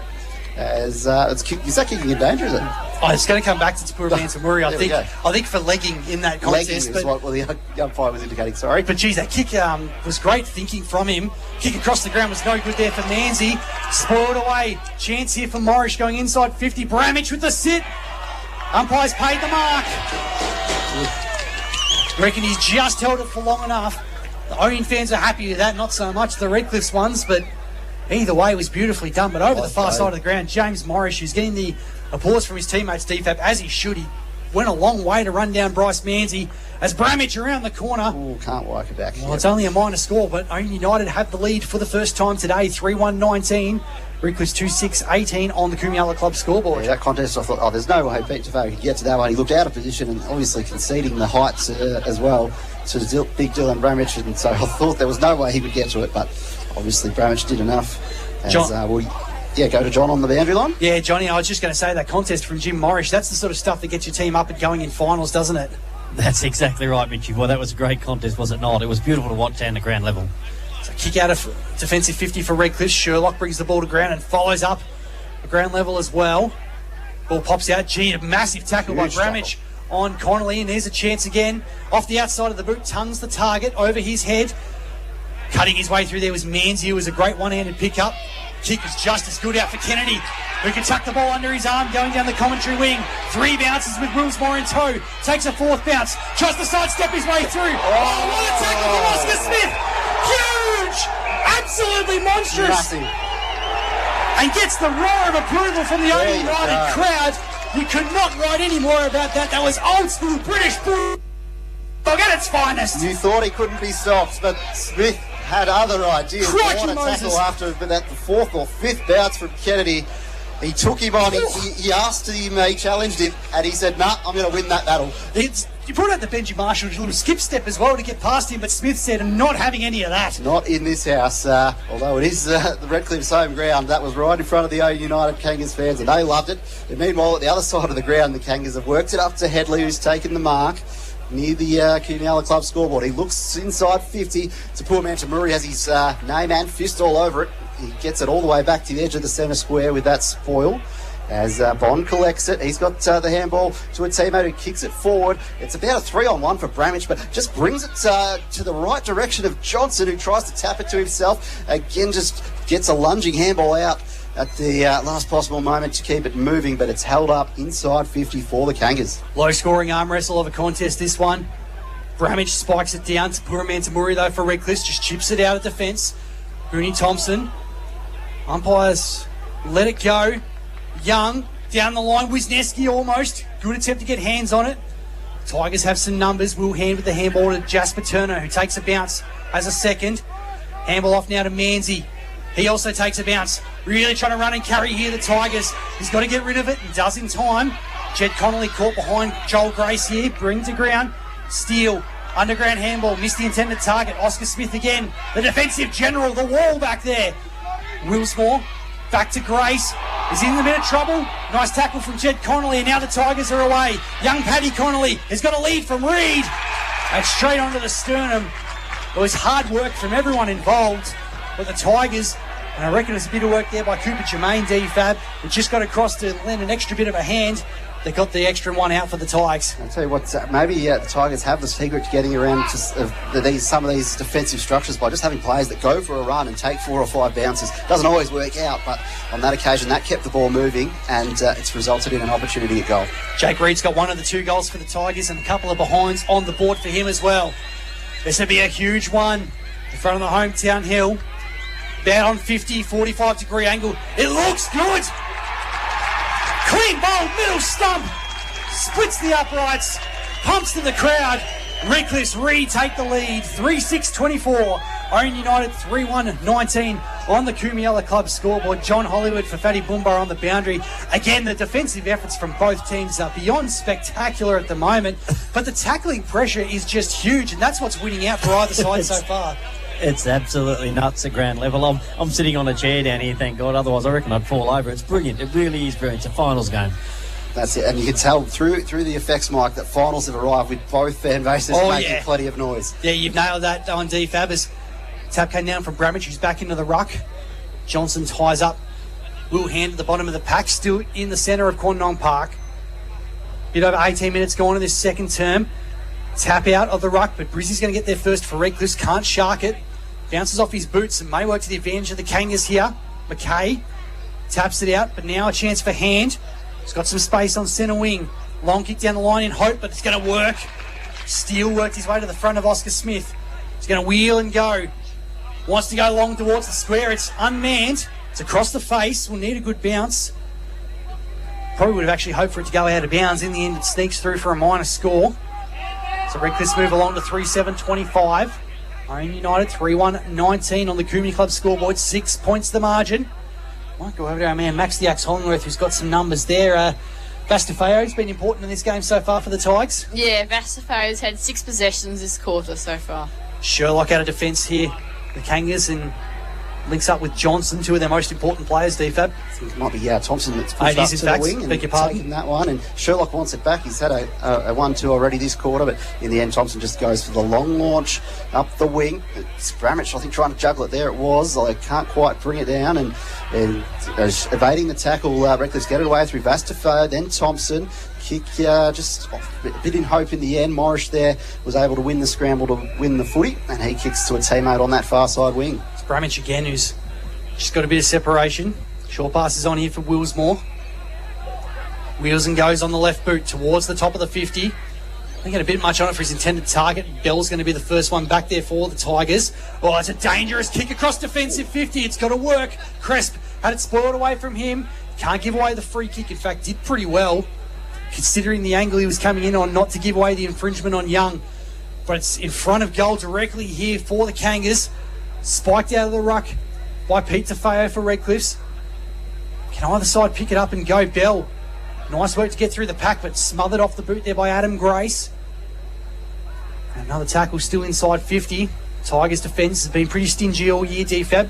Holding up all right under the pressure. That's right. It's a very good year for the defensive teams as we get restarted in the pocket. Bramage beats out Gowers, but only as far as Vastafeo. He's juggled it, he's thrown it away. In the end, it's been deep, so he got the tackle and couldn't release the footy effectively, and now it's a free kick to the Kangas, shot at goal in the pocket. Yeah, Tommy Wisniewski was the man who laid in the tackle, just had the arm pinned. I think Tafeo tried to disguise it as well as he could, but even Inspector Clouseau, I reckon, was on top of that one. A call in the end, I think, from umpire Parker in the middle of the ground. So a shot at goal coming here for Tommy Wisniewski. And one of those role players here for Ouyen United. To even the scores once again. 35 metres from home. Tough angle, but the good side for the right footer. Sits it high to the goal line. It's going to be a cross for a minor score in the end. 5 points the margin. Kangas 20, Redcliffe 25. This is Jasper Turner looking to bring the ball back into play. One man for the Tigers, DFAB, who probably hasn't been allowed to play his own game so far. No, he's does like running it out of defence. This kick goes towards Pete Tafeo. We had 2 to beat, and he shakes them, picks it up off the deck, if you don't mind, kicks it towards Jimmy Kennedy. Can he mark it inside the line? No, umpire says out of bounds. So it's going to come back all the way to the interchange bench. We're on otherwise. You always wonder if the second bite of the cherry, whether it goes over the line or not, or whether it's out of bounds on the full. Umpires are usually a bit more cautious. And it will be thrown in right between the interchange gates. But you're right, D-Fab, he was certainly out and free Jimmy Kennedy, and you bet your bottom dollar he would have tucked it under the arm again and just absolutely released his foot speed. Thrown in. Gowers over the top. Chance here for Johnson, who sharked it nicely from the contest. Alex Morris evaded 3 tacklers beautifully. Handballs off as Cresp came through, the former Kangaroo himself. Gowers, retreating handball. And it's a free for a throw. And it's going back against Bramage. Cresp with the body work. Ouyen fans wanted to throw going back the other way, but umpire was on the wrong side. So Cresp, long down the line. Steele's got the position. Takes a strong mark and doesn't waste time. Takes off immediately into the 50. Reed. Got the nudge. Yeah, he did. He certainly made sure the umpire knew about it. He did. Timmy Gloucester was asking the question, but certainly he had a little bit of an infringement on the way through. So Reed, it's a beautiful goal earlier in this term. Same angle, but slightly further out beforehand. He's got 2 and looking for his 3rd of the match, but how nicely worked was that by Steele, D-Fab. He got front position immediately and didn't waste any time turning and going. Well, it's up to 28 goals for the year, and I reckon I've seen at least beyond half a dozen kick from about this area at this ground. So this is his territory. I think he's going to enjoy this situation. Jake Reed for goal number 3 of the contest. Gee, it looks good. Loves it. It's through. It was swinging late, but it's going to stay true. And Redcliffe have extended that lead a bit further. 4-7-31. Ouyen United 3-2-20 on the Coomella Club scoreboard. 23 and a half minutes gone in this second term for Club Aquarius Golgol. Fatty Boombar on the boundary. John Hollywood. Jake Reed just adds an extra dimension to Redcliffe's forward line. When they were improving the last couple of years, that was probably what they were missing, is just having the key targets. But to have Reed and Steele come in this year been so important for them. Yeah, look, having one bloke at 6'4" is hard enough. Having 2 is wonderful. Clearance from Hand. Finds Steele beating the one-on-one there from Smith. And it's going to be another opportunity straight out of the clearance. We know Hand's got a big defensive assignment today with the opposition's best midfielder, but when he can get an opportunity the other way, he takes it.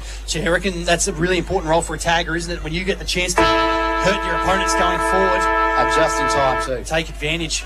Ouyen United at this end of the ground scored a goal right before quarter time. And Redcliffe could get 2 goals in a minute to put the lead out to 17 points at the long break if Steele could kick true.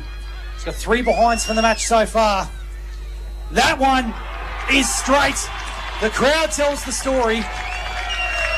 And as we said for the Kangas right before quarter time, they built some momentum. The Tigers have done likewise ahead of the main break. Jack Steele has his first, and Redcliffe's 5-7-37 lead Ouyen United 3-2-20 on the Coomella Club scoreboard half-time of your opening qualifying final in 2026 in Sunraysia Footy. Here on Hot FM, of course, brought to you by Ouyen Utd First National Real Estate. We're going to throw back to the studio. We'll get some announcements from our valued sponsors. Your halftime wrap is on the other side of this. We'll get all the numbers from Max Diax, Hollingworth, Michael Di Fabrizio and John Hollywood. Will run through the opening half of finals footy this year. Don't go anywhere. This is your home of live local sport in Sunraysia, 106.7 Hot FM. Sunraysia Footy is live and local on 106.7 Hot FM. Your opening qualifying final of the 2026 campaign has been entertaining affair so far for Redcliffe, with a couple of late goals in that contest, have managed to get themselves a 17-point lead at half-time over Ouyen United, 5-7-37 to the Kangas, 3-2-20 on the Coomella Club scoreboard. Jake Reed's got 3 for Redcliffe's, Jack Steele and Jack Parker each with singles, while for the Kangas, Tom Headley, Luke Thompson and Daniel Tung all with solitary goals as well. This is your half-time wrap here, thanks to the team at Ouyen Utd First National Real Estate. Let's go over to our man Max the Axe Hollingworth, who has got all the numbers. Maxie, Jack Parker for the Tigers, being pretty consistent across the first 2 quarters. Yeah, Jack Parker was good again that quarter. He had 5 possessions, 1 mark and 1 inside 50. Takes him to 10 touches before the opening half. Vastafeo very busy for the Tigers, both in defence and on ball. Yeah, Vastafeo was good that quarter. He had 8 possessions. Jed Connolly a bit quieter in that term. Yeah, Jed Connolly just had the 1 possession that quarter. And so was Jimmy Kennedy. Yeah, 2 for Jimmy Kennedy. Although unfortunately no possession there for that insane run that had down the wing. It's a bit of the Terrell Mitchell style going about it. Wanted the quick step to go past Oscar Smith, who said absolutely not.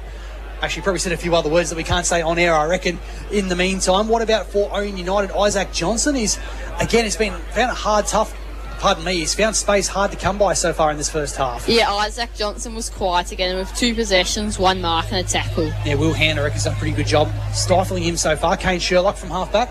Yeah, Kane Sherlock was also quiet with 2 possessions. Dylan Bramich, the big man in the ruck, I reckon he's probably just starting to get on top in that contest. Yeah, Dylan Bramich was good with 4 possessions, 1 mark and a behind. What about Lonnie Hampton? And Lonnie Hampton just had the 1 possession. Although it was a goal assist there for Daniel Tongue in front of the goal square. What about the ruck contest? How do you see the hit-outs so far? Dylan Bramich is leading with 8 hit-outs to Ashton Gower's 7. Beautiful, thank you for that, Maxi. As Michael Di Fabrizio and John Hollywood join myself, Mitch Rod, up here in the Com Box at Quandong Park. And DFAB was probably a bit of the opposite for Redcliffe. We sort of thought maybe at quarter time they could have been ruining the fact they were a little bit inaccurate in front of goal, but they managed to get the momentum late in the quarter, and a bit like the Kangas before them, 2 goals in the final minute just gives them a nice little break at the long stanza. That's exactly right. I thought when Oscar Smith had that wonderful tackle on Jimmy Kennedy, which we could talk about probably for the whole half time, but when that happened, I thought, well, this is the moment that they're going to build off that engine. They're going to feed off that Ouyen United. But they got the quick response, Redcliffe. They got, I think it was Reid that kicked the next goal, and I think that just tempered it down, and they were able to run out the quarter quite strongly and to convert some of their general play dominance throughout the first couple of quarters into a scoreboard lead. And finals footy, Johnny, it's all about momentum swings, isn't it? It's going to go either team's advantage at some point in the quarter, but it's about taking the advantage when you get the opportunities. Look, it is, and we talked about the quarter time. I didn't think Redcliffe did enough of their chances they had in that first term. They dominated for 80% of the quarter. But the thing about them, and please don't take this the wrong way, anybody listening, the Redcliffe supporters out there, they don't get mentally scarred. They don't care. Redcliffs actually don't care. They didn't talk about the scoreboard, I'm sure, at quarter time. They're not worried about it. All they're worried about is the next contest. I think that's what makes them deceptive. I don't reckon they even look at the scoreboard. Some of the blokes probably can't even read it. No disrespect to them, and I don't mean that derogatory. That's not part of their game. I think their instruction they're getting throughout the year, not just today, is don't worry about the scoreboard. It takes care of itself at the end. Worry about the next contest. So next contest, and when we look up at the end of the game, we've won the game. Because, as you said, momentum should have changed after that wonderful tackle. It didn't. It went the other way.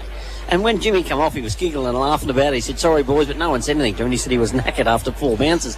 But they don't get mentally scarred after a bad decision. They get told to get back on the horse and go again. Yeah, but they do have a bit of a licence to do that. And you mentioned it during the second term, DFAT, that the kicking after a little while for them coming out of half-back wasn't working. So they changed tactic and decided to put the ball under the arm and run instead, gain territory by putting the ball through the legs and running up and down the ground. And why not? If you've got the pace as well. And we know that, some of Ouyen United's, we talk about their top end talent, a lot of them are the bigger blokes. Yep. So if you've got the speed, that might be one way to combat them. And if tuck it under the arms, go for a bounce, have a run, and see what can come of it. And I think that breaking the lines is quite helpful.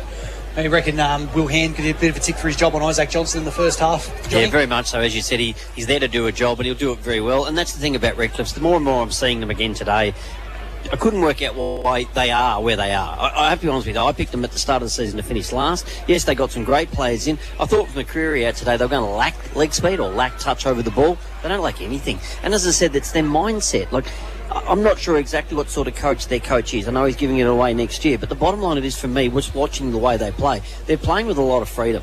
And they've got so much belief, don't they? That's exactly right. That must come from the bloke sitting down there saying, hey, I want you to play what you've got. Your skill set, you use it.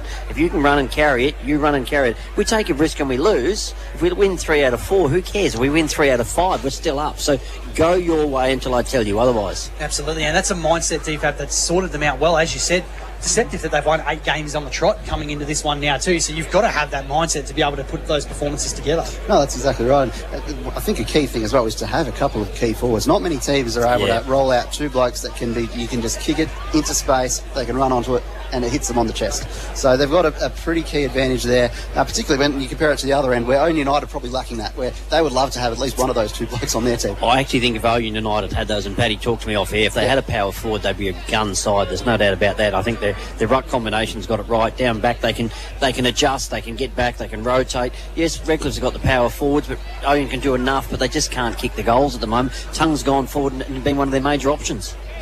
Certainly making the most of it. Let's have a look at some of your better players for the Tigers, DFAB, in that opening half. Well, I thought Desmond Tapua Mantamuru, with the amount of intercept marks and spoils he had, and Pete Tafeo really joined him in the second quarter and said, I'm going to, well, even in the first, but just together to this point in the game, they've chopped off so many of those entries and attempts to get it to a target up forward for the Kangas. So I think that combination in particular, obviously we've spoken about the key forwards, they've been good. Reid and Steele would obviously love to have a few more goals converted from his set shots, but he's just got the one, and it's a really dangerous threat. We've spoken about Hand, the role that he's playing, but yeah, beyond that, it's a really even spread. You could say that Parker at times has looked damaging, but you can just keep going down the list. And wouldn't you say, sorry, Dave, right. Wouldn't you say though that you need a lot of soldiers in finals? You need more role players. You're not going to get lots of stars in a final. Maybe in a final, couple of minutes, some bloke could pull it out of his clacker and kick a wonderful goal on his own. But generally, what you're saying and suggesting is there's a lot of soldiers. It's hard to pick, isn't it? And even Paddy Connolly had maybe a 5-minute stretch where he was the best player on the ground, and that's not something you would have picked to be able to do that going into the game. But Cooper Germain's had important touches. There's all of a sudden has become a guy who's been spreading the footy. That's right. Just pretty important for the Tigers. And I mean, someone like a Jasper Turner, as we said, who's been one of their main outlets from defence, hasn't really had much of the footy today, but they've been able to utilise other guys coming through, which is Bernie Thompson early was fantastic. The first 8 minutes to the game, you would have been thinking the young fella, the old fella, would have been getting 30 touches today in the wing. There's no doubt about that. Parker, he's a good player, boys. Yeah, he's come a long way. I think he's just matured into his body now after a couple of good years of senior footy. What about for the Kangas, DFAB? They've had some good performers in there as well. Well, Willsmore in the first quarter obviously just and up to a point in the second just was getting all of the footy really and doing very good. Maybe he got a bit more attention as that second quarter went on. I thought Sherlock down back's had a bit. He's had a bit of run out of defence, maybe not as much as he normally would, but has been impactful. Johnson, when he's been able to get his hands on it, has been good, and you can't keep him down, so he's still going to get a few touches each quarter and can do a bit of damage with them. But it's been a really tough afternoon on a lot of fronts really, and just those two goals they got in the first quarter has really kept the margin closer than maybe you'd think by watching the game overall. Defo, you're dead right, mate, and I'm with you. I had trouble finding the better players for both sides, not because people aren't playing well, but because no one's standing out. Yep. And when you get quality footballers against quality footballers, if you were coaching one side, the other, Willsmore got, a dozen touches in the first half. But the second half of that second quarter, Redcliffe made sure they shut him down a bit more. They put a lot more attention on him. They give him 2 changes and all that sort of stuff. So they worked on him. So they're not going to let him keep dominating the game. That's the good thing about modern footy. You'll get away with it for 5, 10, 15, 20 minutes, but eventually the opposition coach is going to shut you down the best he possibly could. I thought Bramage has been fantastic in the ruck, and he was doing some damage going forward. But with that said, the tap-outs are 8-7. The young fella is doing a great job for Redcliffe. He's holding his own. He can't do some of the bulking work the big fella can do on Ouyen side. But young Gowers is still a wonderful young ruckman. He's getting his share of the taps. It's really up to the centre on ball players around the ruckman to know who's winning what and where. And they're doing a good job, Redcliffe's, of making sure that Bramage's hit-outs aren't to advantage. Bingo. They're sharking quite a few of them that look quite good out of the hand, but went to opposition. Yeah. Yep. And normally, there's so many of them go to Johnson, but because Hand's there, always keeping touch with him, it's harder to just you get it straight to Johnson, so it's really disrupting what they're trying to do. Yeah, exactly. Absolutely it is, and I think it's going to be important for the Kangas, DFAB, that Bramage can push forward and be damaging there as well, and it's really going to test young Gowers, as we know it's probably going to happen throughout the final series. As a ruck, you've got to know how to play your defensive role as well. And we'll keep an eye in this half on the key forwards for Redcliffe's and the matchups, because I was very surprised that they put Thompson on one of the 2 key forwards coming in, because last time Redcliffe put Tapua Mantamuru forward at the start of the game, and I love that because that forced one of Sherlock or Thompson to be accountable for someone. I'm surprised that even without that, they voluntarily made Thompson an accountable defender from the outset of this game. They obviously changed it up in the second quarter, put Gloucester on Steele, I think it was, or Reid, but they obviously they flip it around a bit. But that now, there was about 2 or 3 more marking contests where there was a third jumper in that contest that was blue and white, whereas the first first quarter, there was a lot of one-on-one marking contests. I'm thinking that Bramich goes forward. If I was coaching Ouyen, I'd put him forward. I actually wouldn't start him in the ruck. I'd take my second ruck, put him in against young Gowers and say, hold your own there. Bramich, you're going forward, big fella. Do some damage. Well, we've seen young Bond before can do some good work in the ruck and hold his own. Ground level, so. He can hold his own. He can get around the ground. I'm sure if you said to him, go with Gowers, do what you got to do. Gowers might beat him in the vertical leap in the centre, but besides that, it might be 50-50. But then you've got Bramich going forward, and he's a tough matchup too. He's a very who's big going to guy. have him? He might need to shake some of the butterfingers he's had at the marking contest, taking him on the third or fourth bite. But other than that, really big body, tough to outmark. One of the Tafals will probably go, and they're going to lack 5 or 6 inches on him. Yeah, everything else they'll be winning, but not that height game. And Tigers, those 2 late goals in that second term gives them a 17-point lead at the half. Do you think that's going to be enough for them to hold on? Well, I think it's certainly the better position to be in of the two, to have had the better of the play overall, and also a 17-point lead. So it's a good situation for them, but you do wonder what the response that will be coming from Ouyen United is. What do they change up, and how can they try and get themselves back into it? And it is only less than 3 goals, so it's not like they're a mile away.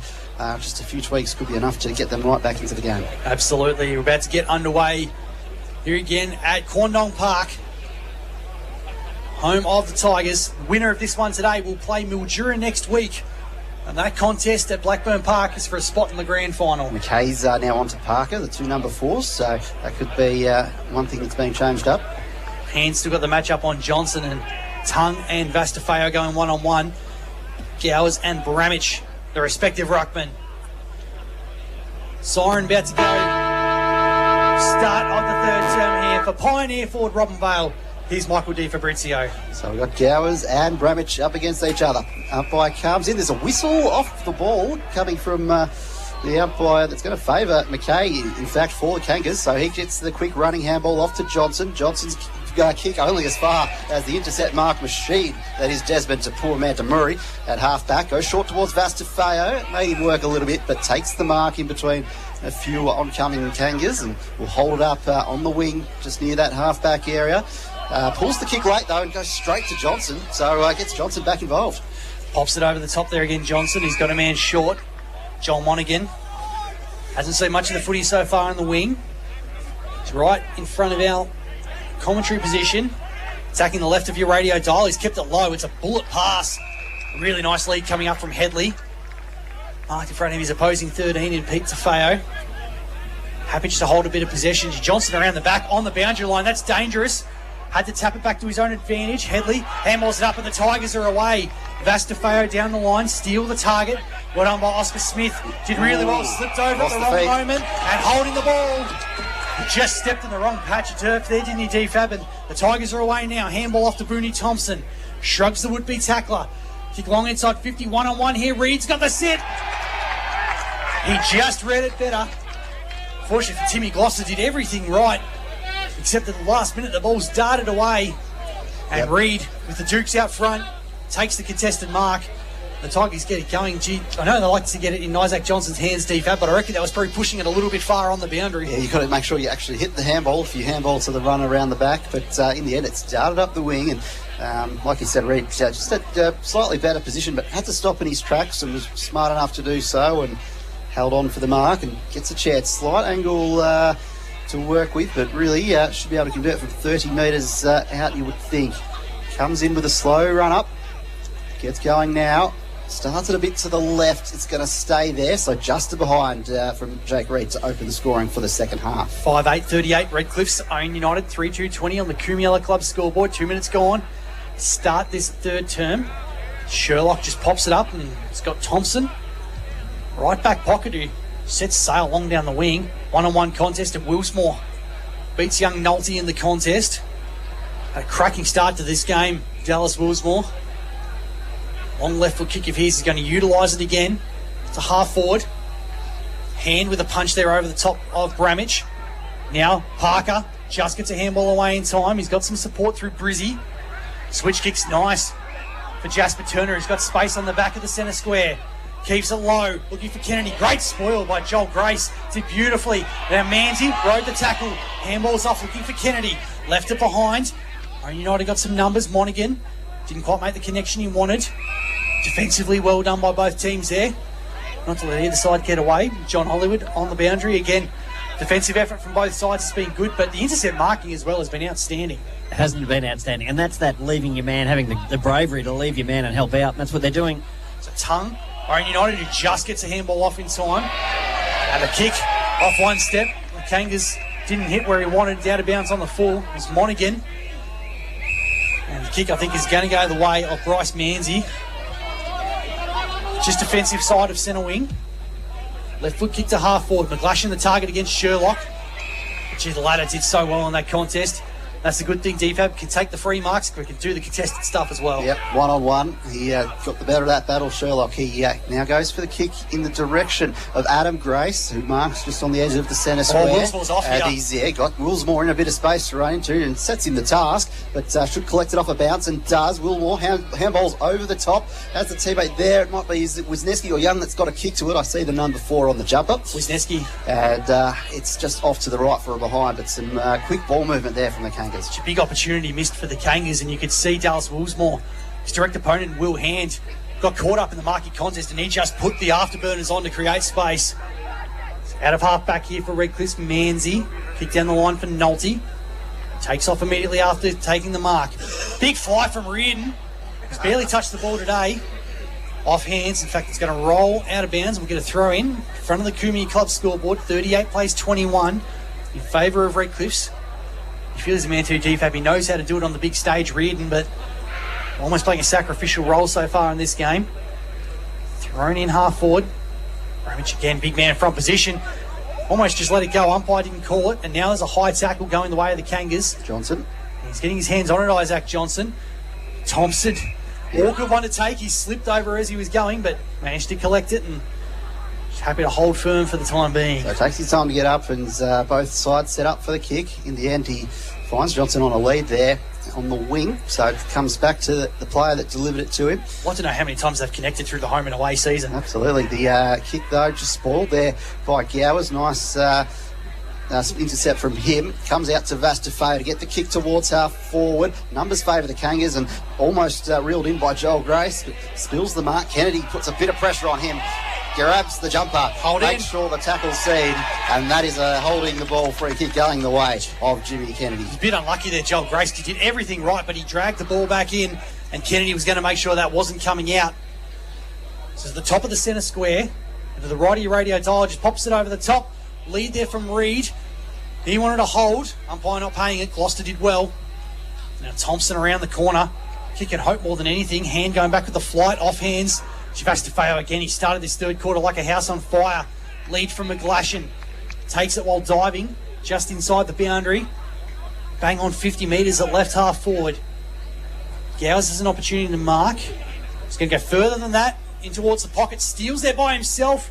Had to go down low. He couldn't hang on. Thompson's looping handball might work here for Plant. Which barrels it out of defence. May work, may not. The chaos ball going forward. Again, Vastafeo leading the race back, but not a bad result there for the Kangas.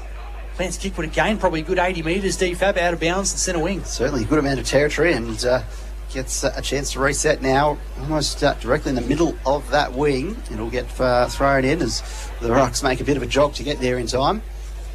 It comes into Gowers up against Bramage. Front position, Bramage might have got a tap down there, but it's to the bottom of the pack. Scrambling is Willsmore. He's tackled straight away. High, though, he was taken, so free kick to Willsmore as he looks towards that 50 metre and who might be available. In the end, takes his time and has to play on. Sends it to the middle of the forward 50.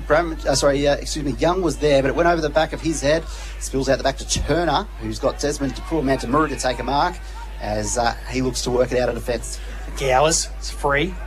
Half back. Short down the line. A weighted pass for Hand. Nolte's free further down. Goes in that direction. Didn't do him any favours, that kick. Well done by Joel Grace, who stood up beautifully in the contest. Handball to Sherlock. Pops it down the line for Young. Wants the overlap back for Sherlock. Gets in that direction. Deep inside 50. Mead, the deepest forward. He got the set and read it beautifully. Just shielded the ball with his body nicely as Pete Tafeo came in late. And he'll take the set shot in the right forward pocket. Beautifully shielded. Might have a look go down to John Hollywood on the boundary. Joel Grace, not built of a lot of stuff, but he's absolutely tough. Mallee born and bred. but his ability to stand up in the contest has been really important today. Yeah, he keeps his feet well, doesn't he? There's no doubt about that. But with that said, Ouyen are going now for goal only on a turnover. Over the top, and not the greatest kick in the end from Mead, but probably lucky for him, off the fingernails and out of bounds in the left forward pocket. We'll have a throw in. Margin still sitting at 17 points in favour of Redcliffe's. 8.5 gone in this third term for Pioneer forward Robin Barr. So thrown in right in the pocket, right near the behind post, over the back of the ruck contest. It's collected by Brizzy, who kicks it out of danger, only temporarily though, because it's marked by Bramage ahead of Gowers. As he holds it up, he's just near the edge of the centre square. Looks left, looks right, goes for the ladder, but there was a man in space there. Is that another Pete Tafao mark, was it? It is. So another intercept in his column. He switches to Jed Connolly, who looks to go to Paddy Connolly, but had a big body charging in next to him in Thompson to get the spoil and force it over the boundary line. It's a fair variance in terms of experience in that contest, wasn't there? The youngster Connolly, he's still only just turned 16 this year. Of course, Luke Thompson, one of the most experienced campaigners coming out of the Sandful. Thrown in a half forward. Kangas Bramage gets it in the ruck, handball quickly. McKay there first. Couldn't quite control it. Plants. Met immediately by Nolte in a tackle, and a stalemate still inside 50. Everyone's taking centimetres as they can get it in this contest. The back of the pack is Parker. Handball was looking for Crisp, the former Kanga, but it's spilled across the line. We'll get a boundary throw in. John Hollywood on the boundary. Any particular matchups that are catching your eye to start this second half? Boys, they're all trying to get their advantage each side. There's no doubt about that. But at this stage, not really. Certainly trying to work it out and get a handball from Thompson. Now Turner at the back for Redcliffe's. High up and under kick. Hard one here for Steele. Did well to pull it out of the grass there of Bramage in the end. Tigers are at the back if they can get it going, but Will Hand caught in a sizable sandwich between Jim Morris and Oscar Smith. Stalemate, 60 from home for the Kangas. So Bramage tries to just slap it down there, in the end only as far as Parker. Hand picks it up off the deck, kicks it as he's tackled towards Jimmy Kennedy, who almost takes it off the bounce, but Joel Grace was alert to it, picks it up, handball away, just as he tried to evade the tackle, had to look towards someone. Morris can't collect it, it's spilled all the way back to the centre circle, as another big tackle's laid, gets held up for a ball up. Could have been almost holding the ball against Morris, but umpire Stotzer was just on the wrong side. Probably give him the benefit of the doubt anyway. It's Bramage. Beautiful tap down to the unmanned Johnson. Kicks it forward in hope. Parker back with the flight. Couldn't quite take it. Nice pick up from Wisniewski under some real heat. He's tackled on the point of the centre square. Hasn't been a score for a little while, and just the one behind so far in the opening 11 minutes of this third term on Hot FM Sunraysia Footy. Bramage out of the ruck. Spills down. Crisp. Taken down as well. Just real mauling kind of football at the moment. This is proper finals footy. Hard, tough at the contest. No space for either side. Gowers with a big tap down out of the ruck. Tongue might have a chance here for the Kangas. And again, Stacks on the mill. Tackling numbers will be through the roof. And both teams today just waiting for someone to break the game open. It was a good late by Gowers in that ruck contest. If he can pull that end out of the kit bag, that's certainly impressive. Bramage there just gets a hand to it, but it's Vastafao with the clearing kick, only as far as Kane Sherlock, so another intercept mark for him as they're happening at both ends of the ground. He switches inboard. He's got Alex Morris in the middle of the ground. He looks towards half forward, but another intercept mark to Desmond Tapua-Mantamuri again. Johnny on the boundary for Fatty Boomba. Ashton Gowers coming off the ground a bit sore after that last marking contest. Yeah, he looks a bit proper, doesn't he? I'll have a look at him and see what's happening from there. But he looks all right. They've said he looks all right, but he's just a little bit soft and sore, the young man. He just said, I'm all right, but let's see what happens. Another intercept mark for Kane Sherlock there, who chopped off Steele's forward entry, kicks it short to Tongue, who goes inboard to Headley. Headley's got a man that's charging out of half forward to take it inside the square in Mead. Mead goes with a low darting ball, almost works for Wisniewski, but in the end, the three Tigers defenders around him will run it out of defence. Beautiful kick from Pete Tafao. Jed Connolly marks on the wing. He's got the overlap run here from Reardon. Decides to use him as a bit of a decoy. Leads on from Jared McGlashan, who just ran under the footy a little bit. Tried to paddle it to advantage, but Sherlock was just strong. Doing beautifully in that contest. Well, Jim Morris has just bundled over the boundary line there by Connolly. We'll have a throw-in 55 from home for Redcliffe's. It's been hard work for both teams in this third quarter. As we said, the winner will face Mildura at Blackburn Park next week for direct passage through to the grand final. McGlashan out of the ruck, but Alex Morris at the back uncontested. Long down the line, numbers here with the Tigers. Young almost pulled it in though. Now Redcliffe's off the back of the pack, get the opportunity with Turner. Takes a bounce. Left foot kick inside 50, looks good. Reed ran underneath it. Oscar Smith tried to spike it. Out of possession, Steele did well. Handball out from Reed. We'll sit here for Reed. He's got the check side. He knows how to do it in finals, Bo Reed. We said it at half-time. Hasn't had much of the footy, but can make magic when he gets the opportunity. And the check side splits the upright. Margin back out to 23 points in favour of Redcliffe. 6-8-44. Ouyen United 3-3-21 on the Koomy Club scoreboard. There, boys. Johnny Hollywood on the boundary. Yeah, young McGlashan's up and about, looks good, that sort of stuff. But I'm really happy with McGlashan going into the guts. He obviously, he can ruck all day if he wants to himself. And even if we have young Gowers going forward, I'd love to see that. Yeah, not bad in the rotation. He can play that role there, Jared McGlashan. But in the end, the numbers there, DFAB. Ouyen United just had one too many drawn to the contest, and Reardon was the free man over the back. Yep, that's exactly right. Says Bramich with a nice tap down to Willsmore. Quick hand pass there to the run of Alex Morris. Sends it towards half forward. Over the back of the contest. Could sit for Mead, although some immediate pressure from Pete Tafao with the tackle. Forces it out. Hacked off the deck there by Cresp. Coming in was poor man to Murray Tafao. Works it to Felix Smith. The Tigers could be out here. The kick goes up the wing and over the back of the contest, but Parker could be the first one to meet it. He's got Sherlock to beat. Beats two in the end. Sells a bit of candy on the way. Kicks it to half forward. Kennedy's going to collect it off a bounce. He runs around to himself. He goes for the low ball, just to no one in particular though. James Morris is there to meet it, and Kane Sherlock is there to get the kick out of danger. Well, that's going to go straight back into the lap of Parker. Had some important touches in this third term. He's got a short lead on, looking for Steele. Offhand, Smith. Sherlock's on Parker now, boys. Thank you for that. Johnny is stalemate at half forward, and I think it's going to be held up. Nardo says, give it to me. It's 52 from home here for Redcliffe's. There's a little bit of run in this game now. Bramage tapped down. No one can really get clear possession right now. At the back of the pack, Joel Grace just hacks it forward off the deck. To poor Mantamuri, read the bounce. Shrugged the tackle. Dances around another one. Love it when Desi T gets on the run. Kick inside 50. Looked ugly, and it was ugly in the end. Just a little bit off the instep. Plant takes the intercept mark. Kick down the line, had just enough carry in it for Scoop Morris. Ground level. And centre wing. Target there is Johnson. Held up nicely on centre wing and happy just to hold sway for the time being. 23-point margin in favour of the Tigers. 15 and a half minutes gone, third term. Johnson had a player on the lead, but there was a bit of heat on that contest. Spills out. Johnson will recollect it. He just gets the kick away as he's tackled. Downfield, I think. It's going to be the free kick the other way. Single downfield, I think. Oh, that's right. Okay, that makes more sense. Yeah, we'll go with that. It's going to be a free kick downfield to the Kangas. Quick handball to Johnson. This is the second time around the back. The handball has missed Johnson. He's wrapped up immediately in a tackle by Cresp. Oh, if that had worked, they might have had an extra 2 goals to their name, the Kangas. Yeah, certainly. And Johnson, you can see the frustration as soon as the handball missed the target. He just probably went half a step early. So thrown up on the edge of the centre square. Bramage down low. Tigers here, though, with a chance to clear through Cresp. High up and under, going back to the flight was Plant. It was very well done, as DFAB said. Brave. Chip over the top was good. Valance switches wide for Young. Kick to half forward, Adam Grace. Just inside the 50 arc, but right near the boundary. He's got a man short and Mead, but I reckon he's going to want to go further than that. Willsmore's deep, and Headley's also down there as well. He's been told by McKay to just go for goal, so we'll see what kind of roost he can manage to connect with on this one. One of the most important kicks in the young senior career of Adam Grace.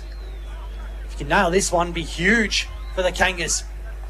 As to the near side, and in fact, it's going to be out of bounds on the full. Didn't look like the distance was a problem, but accuracy wasn't quite there. Excuse me there, boys. Johnny Hollywood. Yeah, Sherlock's on his own at the moment. Obviously, Parker's come off, and Tafau's come on. He's gone to defence, so you got Sherlock running in the centre of the ground on his own at the moment. So Redcliffe's got one back at this stage. Certainly, man, you don't want to kick it down the throat of. As Vastafeo out of defensive 50. His kick hits a would-be pack, and now Valance sends it back inside 50, but kicked as he was tackled. Paddy Connolly. So Smith was there to get the spoil. He's been drawn a long way from home by Jack Steele, who has pushed up the ground there to try and get to that contest. Market centre half back here for Brizzy is Ashton Gowers back on the ground now for the Tigers. And he's going to be free here on the wing. Tapura Mantamuri goes short to Nolte. He's got Gowers. Sees him now. He's hugging the boundary, just takes it inside the paint. Options are there. The Ouyen United crowd, I don't think we're overly happy with the call. Yeah, a few opinions there. And they've changed their decision. It is out of bounds on the full. The boundary umpire, I don't think it's quite in the right position, but field umpire's overruled. It's the ball going the way of Bramich. Sends it long towards 50. Wilsmore's got the set. Well done there by Manzi. He's outsized in the contest, but did well to get the flying fist across the boundary line. Happy to let the former Hawthorn player know about it as well. Absolutely. The intensity has really come into it, and just the Kangas, if they could get a goal and start to put some scoreboard pressure on, that would certainly open up this contest as it comes in. It's looks like Morris, Adam Morris contesting the ruck, got two hands to it, but it goes the way of Redcliffe's Turner, gets called to play on, kick towards the contest. Bramich with a big mark. You feel he had enough on that.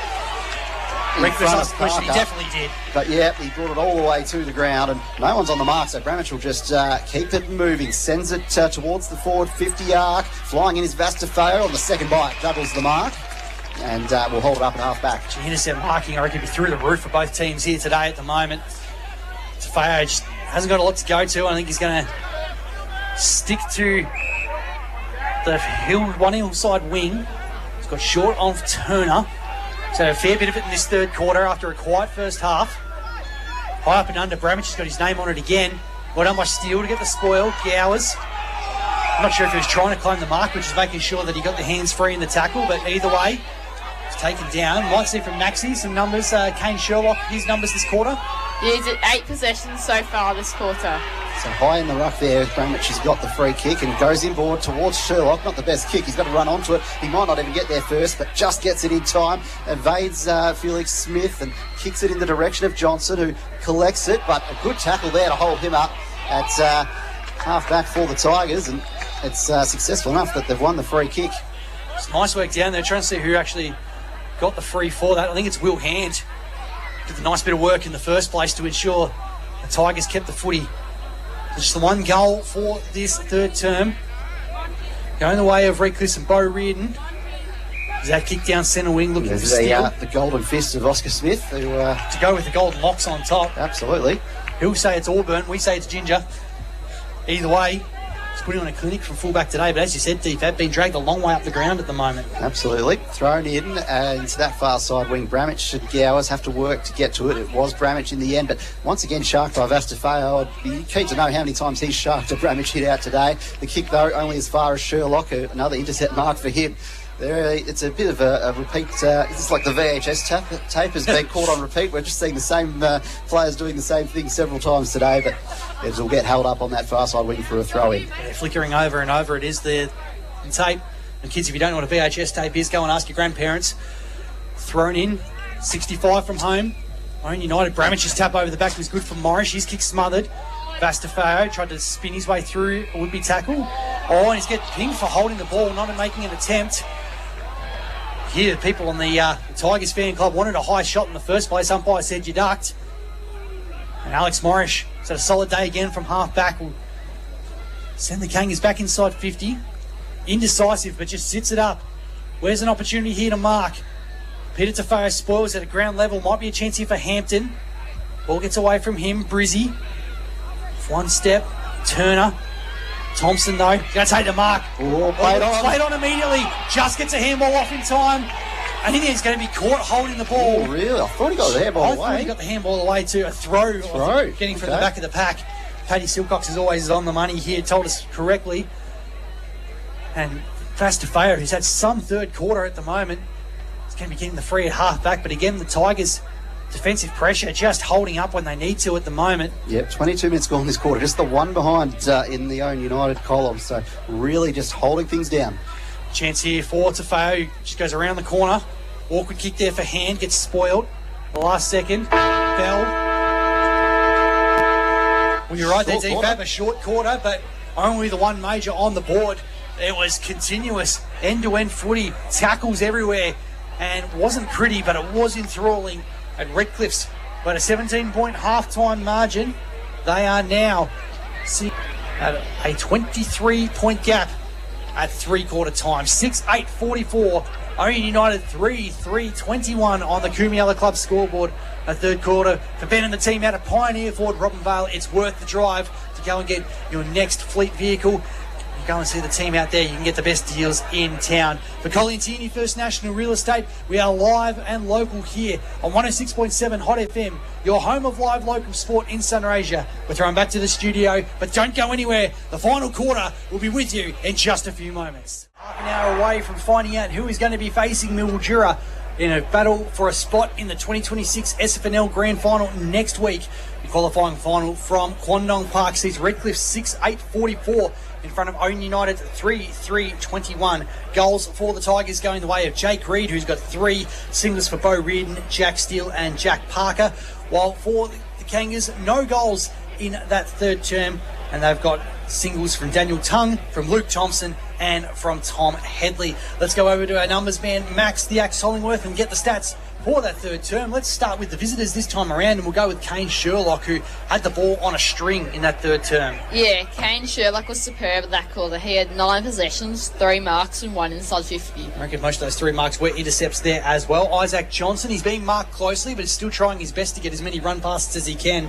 Yeah, Isaac Johnson was solid with 4 possessions and 1 mark. Dylan Bramage dominating in the ruck and gets a bit of it around the ground as well. Yeah, Dylan Bramage had 5 possessions and 1 mark. And our man Lonnie Hampton, another donut for him in that third term. I'm wondering if there's some injury concerns. Steve Fab has been in the forward pocket and also on the bench. What about for Redcliffe? Vastafeo, similar to Sherlock, sitting behind the footy. A lot of the pull on that term. Yeah, Vass was also great. He had 8 possessions, 2 marks and 1 tackle. Jack Parker, what were his numbers? Jack Parker had 3 possessions, 1 mark and 2 inside 50s. Jed Connolly and Jimmy Kennedy as well. Yeah, Jed Connolly was quiet again with 1 possession, and Jimmy Kennedy had 2 possessions. You're keeping a close eye on the hit-out counts as well now, and it looks like Bramage's size is starting to win the battle a bit more. Yeah, Bramage is 19 hit-outs, Segow's 8. Beautiful, thank you for that, Maxie. We'll come back to you during this final term. Of course, tomorrow, you're listening live here on 106.7 Hot FM from Henshawwood Oval at Orimple, where the Swallows will be taking on South Mildura in an elimination final to see who battles the loser of today's game, see who can move forward one step closer towards that elusive premiership. Of course, Orimple being the form team of the last 2 decades here in the SFNL, have been the ones to beat. South Mildura, first finals appearance in over a decade. They'll be chomping at the bit to get back in, and for them, DFAB, arguably the most informed team in the back half of the home and away season outside of Redcliffe. Certainly, you come home strong, didn't they, to make sure that they get a spot in finals. We'll look forward to that one, and we'll have a bit of a preview of that post-game. Meanwhile, we might throw down to the boundary line, and John Hollywood for Fatty Boomba has been out at the Redcliffe's huddle, and what do you hear from Jack Steele and Ryan Doherty? Oh, look, they're very controlled. There's no doubt about that, and they're really happy with the performance so far. But nothing's changed for them. We've seen them. I think we've seen them here round 3, round 4 against Mildura, and they were coaching the same thing then. Even the game we called at Mervine, they just want the same things done over and over and over, and they're starting to get it. And they've really snuck up on us, haven't they? Because obviously they've won 8 straight, and I tell you what, they know what they're doing, they know how to play the game, and I don't think they're going to stop. And as I said, that first quarter thing, that change of momentum, they just steal it back. And I think the big thing, Johnny, is their defence has still been holding up when the pressure's been on. To me is super. They sacrificed themselves. I know you've seen young Handy before when he, obviously was doing a job on Willsmore there and that sort of stuff, but he's gone to try and help that to make it 3 against 2 or 4 against 3. It didn't work that time, but it's been working most of the time, so they're willing to help out and work hard for their mates. And young Darcy Plant has just lined up next to Jack Parker, so what a big moment for that young player. He's had a pretty handy game, I reckon, Darcy Plant. Some good touches of the footy. Final quarter about to get underway here. Luke Young next to Vastafeo as well, so one of their recruits this season who has a bit of SANFL under-18s experience and has also played at the Henley Sharks, so he's gone on ball to try and limit Vastafeo's influence. Been playing a bit more as a key forward, but he's got the ability to switch into the middle and a big body around the contest. Final quarter underway for Ouyen Utd First National Real Estate. It's qualifying final footy on Hot FM as Bramage spikes it out of the ruck, but again, as he's done all second half, Vastafeo at the back of the pack kicks forward. Parker tried to go with the flight. Nice tackle there from Plant. Just gets a handball away in time. Here's Tafeo again. Off the instep, didn't hit it how he liked. Monaghan was clean bowled, but Oscar Smith's got his back. Long kick out of the contest. Parker's a bit proppy in the background as well, slow to get up. We'll keep an eye on him as inside 50 here go the Kangas. Over the back of the pack after the kick from Thompson. Headley and Mead leading the race. In fact, Headley pushed his own teammate out of the way. Mead, left foot snap around the corner. It's going to work. Willsmore doing as a good forward should, sitting in the front position, and takes the mark in front of Tapua Mantamori. And this could be a good early strike here for the Kangas. If he can put it through the middle, as you said, T-Fab. Hasn't left the deck, Parker. Oh, it's not a good sign. Sitting there with the legs stretched out, so hopefully it's nothing major, but the trainers have gone out to him at the moment. As you said, Darcy Plin had the job on him. Good tackle on him before. Willsmore had a brilliant start to this game. Oh, he's almost sprayed celebrated. He's got it, though. He made the goal umpire work, but it is through the middle. First blood in the final term going the way of Ouyen United 4-3-27. Redcliffe 6-8-44 on the Kumiella Club scoreboard. John Hollywood on the boundary with Young going into the middle. They've got the luxury of throwing Willsmore forward, and that just shows because he can take a good overhead mark. Parker doesn't look good. Parker doesn't look good, boys. There's no doubt about that, boys. He's obviously dragging his leg. They're trying to get him off as quick as they can. And look, they needed a target forward, didn't they? So it had to be someone. Either I called for the ruckman and or Willsmore. So we got the second, boys. So they did. Central umpire's going to hold up players. Parker tries to get off, and yeah, nice of Kane Sherlock to get over and give him a pat on the back, but he looks in real trouble, Jack Parker. I reckon that's potentially a hammy. I'm wondering if that could have been off the bone, because that's not good. Yeah, that leg's just dragging as John said on the ground there. So well, they're going to try and he's carry. Trying to limp off, but yeah, not a lot of movement happening on that injured leg. Normally they might try and carry him off, but I reckon they're too afraid of putting weight underneath, which makes us think that's potentially a hamstring. Hopefully not a knee, because if it is, that does not look good for Parker. Also really tough there for Redcliffe. He's been probably their best player all Absolutely. season. He's been outstanding this season, had a terrific year, and deserves to be in the McLeod medal conversation. And yeah, just a shame to see. Excuse me there, boys. Someone come off like that. Johnny? Yeah, look, I know this is sad and all that sort of stuff. Parker's had a wonderful season, but I really like what the umpires are doing here. By law, they don't have to do this, okay? Unless it's a stretcher, they don't have to say stop, okay? But even though a player might be seriously injured, if he's getting cared for and getting taken, he's not in play. They're allowed to play on, but I'm glad they're doing it the way they are. Now getting the chairlift off, which seems appropriate. So unfortunate to see this happen in a big final like this. He's someone that we're desperate. Not just for the rest of this game, but for whatever else their final series has in store. And as you heard, good reception there from his hometown crowd. He definitely looks like he's in real trouble there, Jack Parker. We'll hopefully find out a bit more of the extent of what the injury actually is, but by the looks of that, he's almost definitely done for the day. Meantime, Ouyen United have brought the margin back to 17 points. Jimmy Kennedy moves into the middle now for the Tigers. Bramage again spikes it out of the ruck, but Thompson gets there first for the Tigers. Peter Feo shakes a would-be tackler, kicks over to the flank and too wide, out of bounds on the full. Alex Morris should bring the ball back into play in front of the one-eyed Hill. He's got Jim Valance short. He's going to look further down the line. Nice lead there from Young. Wants a run past, gets it there again from Morris, who we know he loves to dash with the footy. Inside 50, Willsmore. One on by Manzi in front position, and I think he got one high. Ball's going to come back and go the way of the Tigers. Just having a bit of a look here at the replay on the screen. It's Parker, I reckon, might have been his knee potentially twisted in the wrong direction. I immediately thought it was hamstring, but I reckon his leg got caught under him in that tackle from Plants. Meanwhile, free kick here almost directly in front of our commentary position, and it's Jack Steele who's going to get the ball. I think it was the kneecap, boys.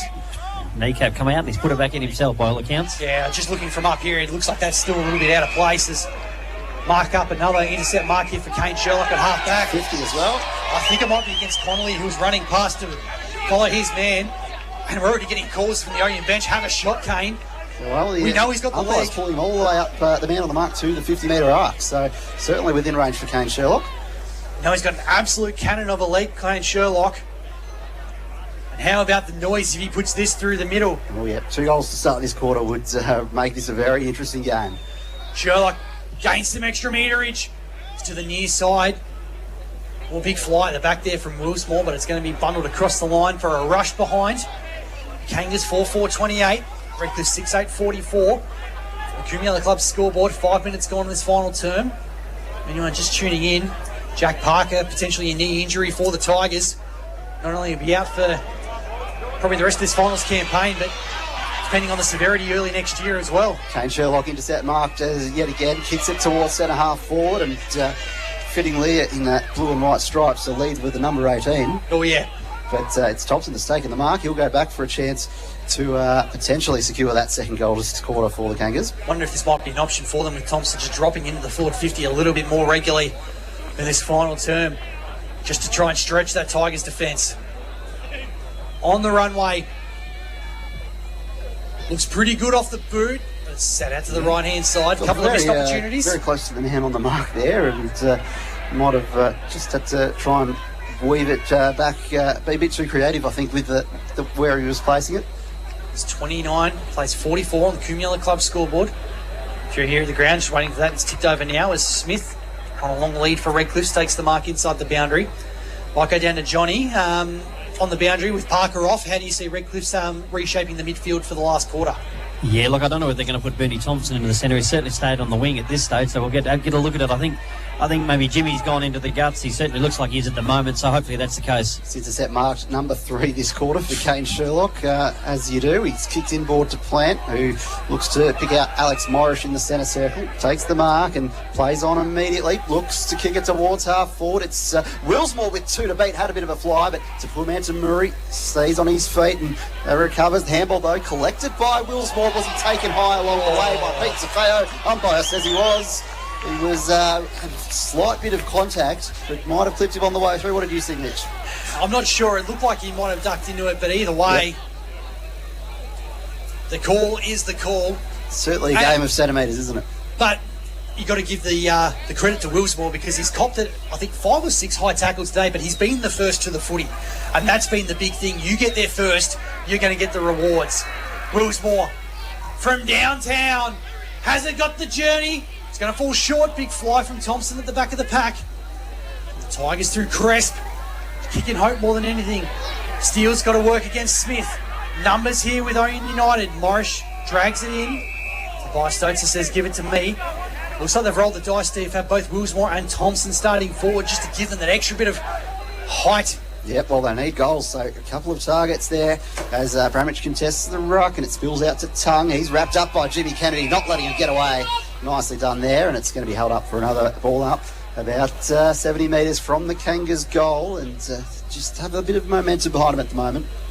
Bramich with the back of the hand, interesting technique, but it works. Tongue, a few attempts at it, left it behind. Now Stacks on the mill. Vastafeo with the tackle. 44 plays 29 in favour of Redcliffs.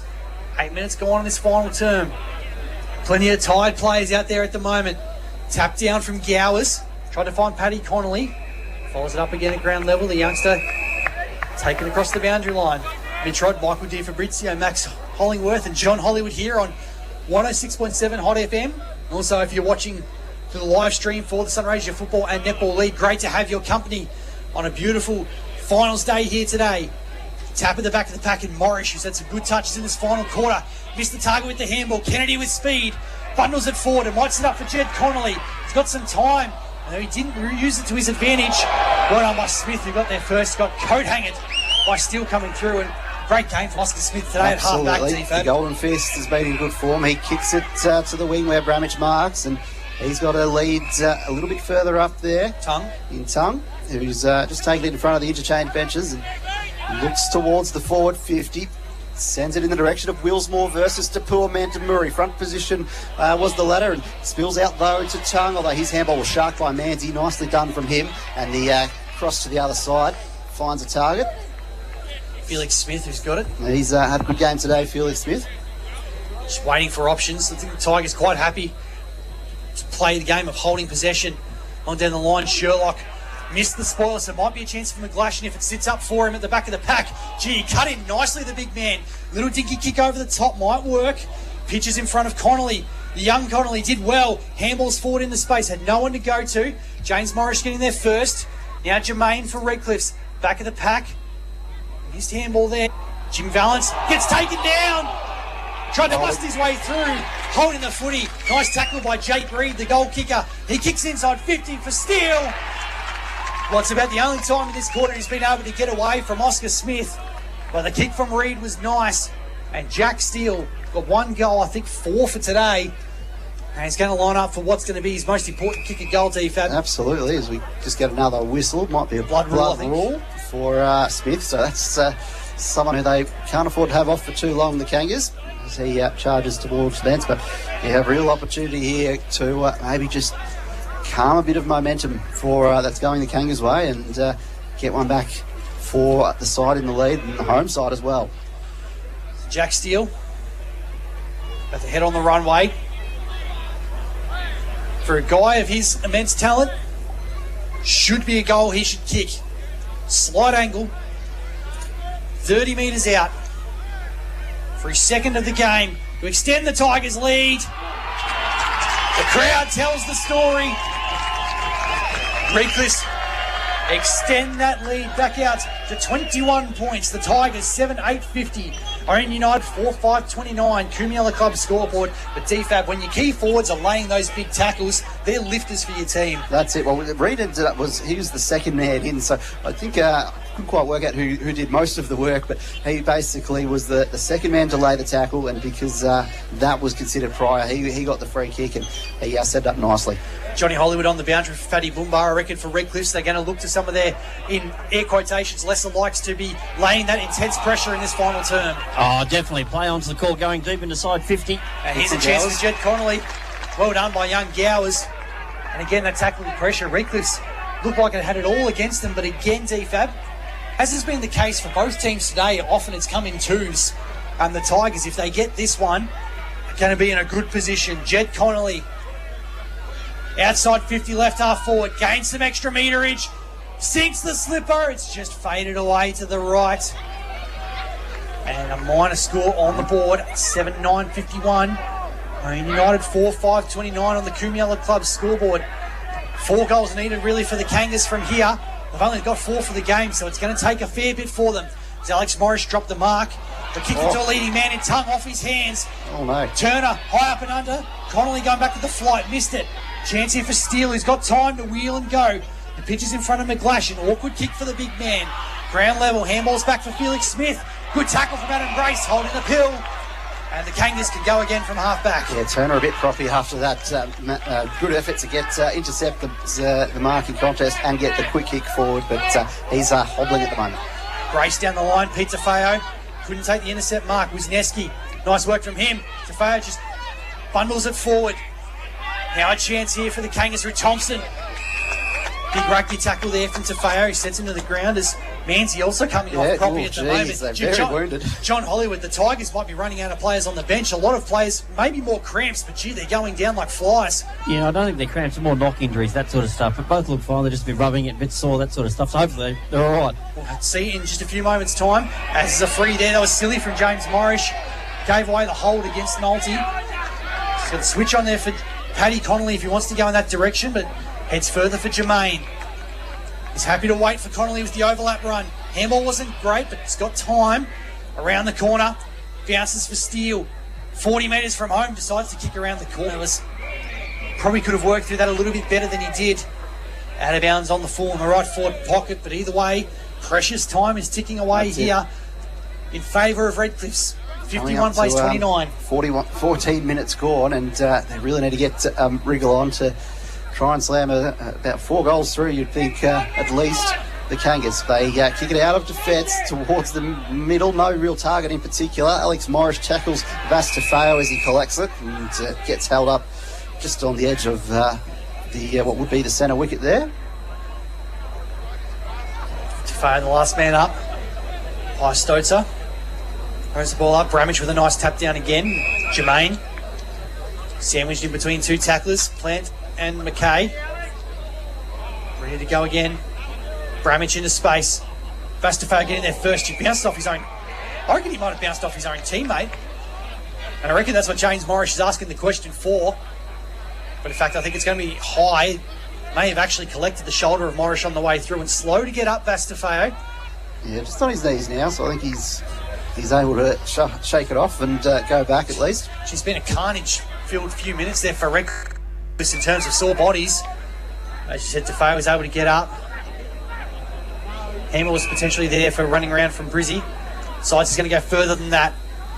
Looking for Steele to fly towards it. Just check the kick enough for him to run in and get around the man on the mark. Frustrated from Bond.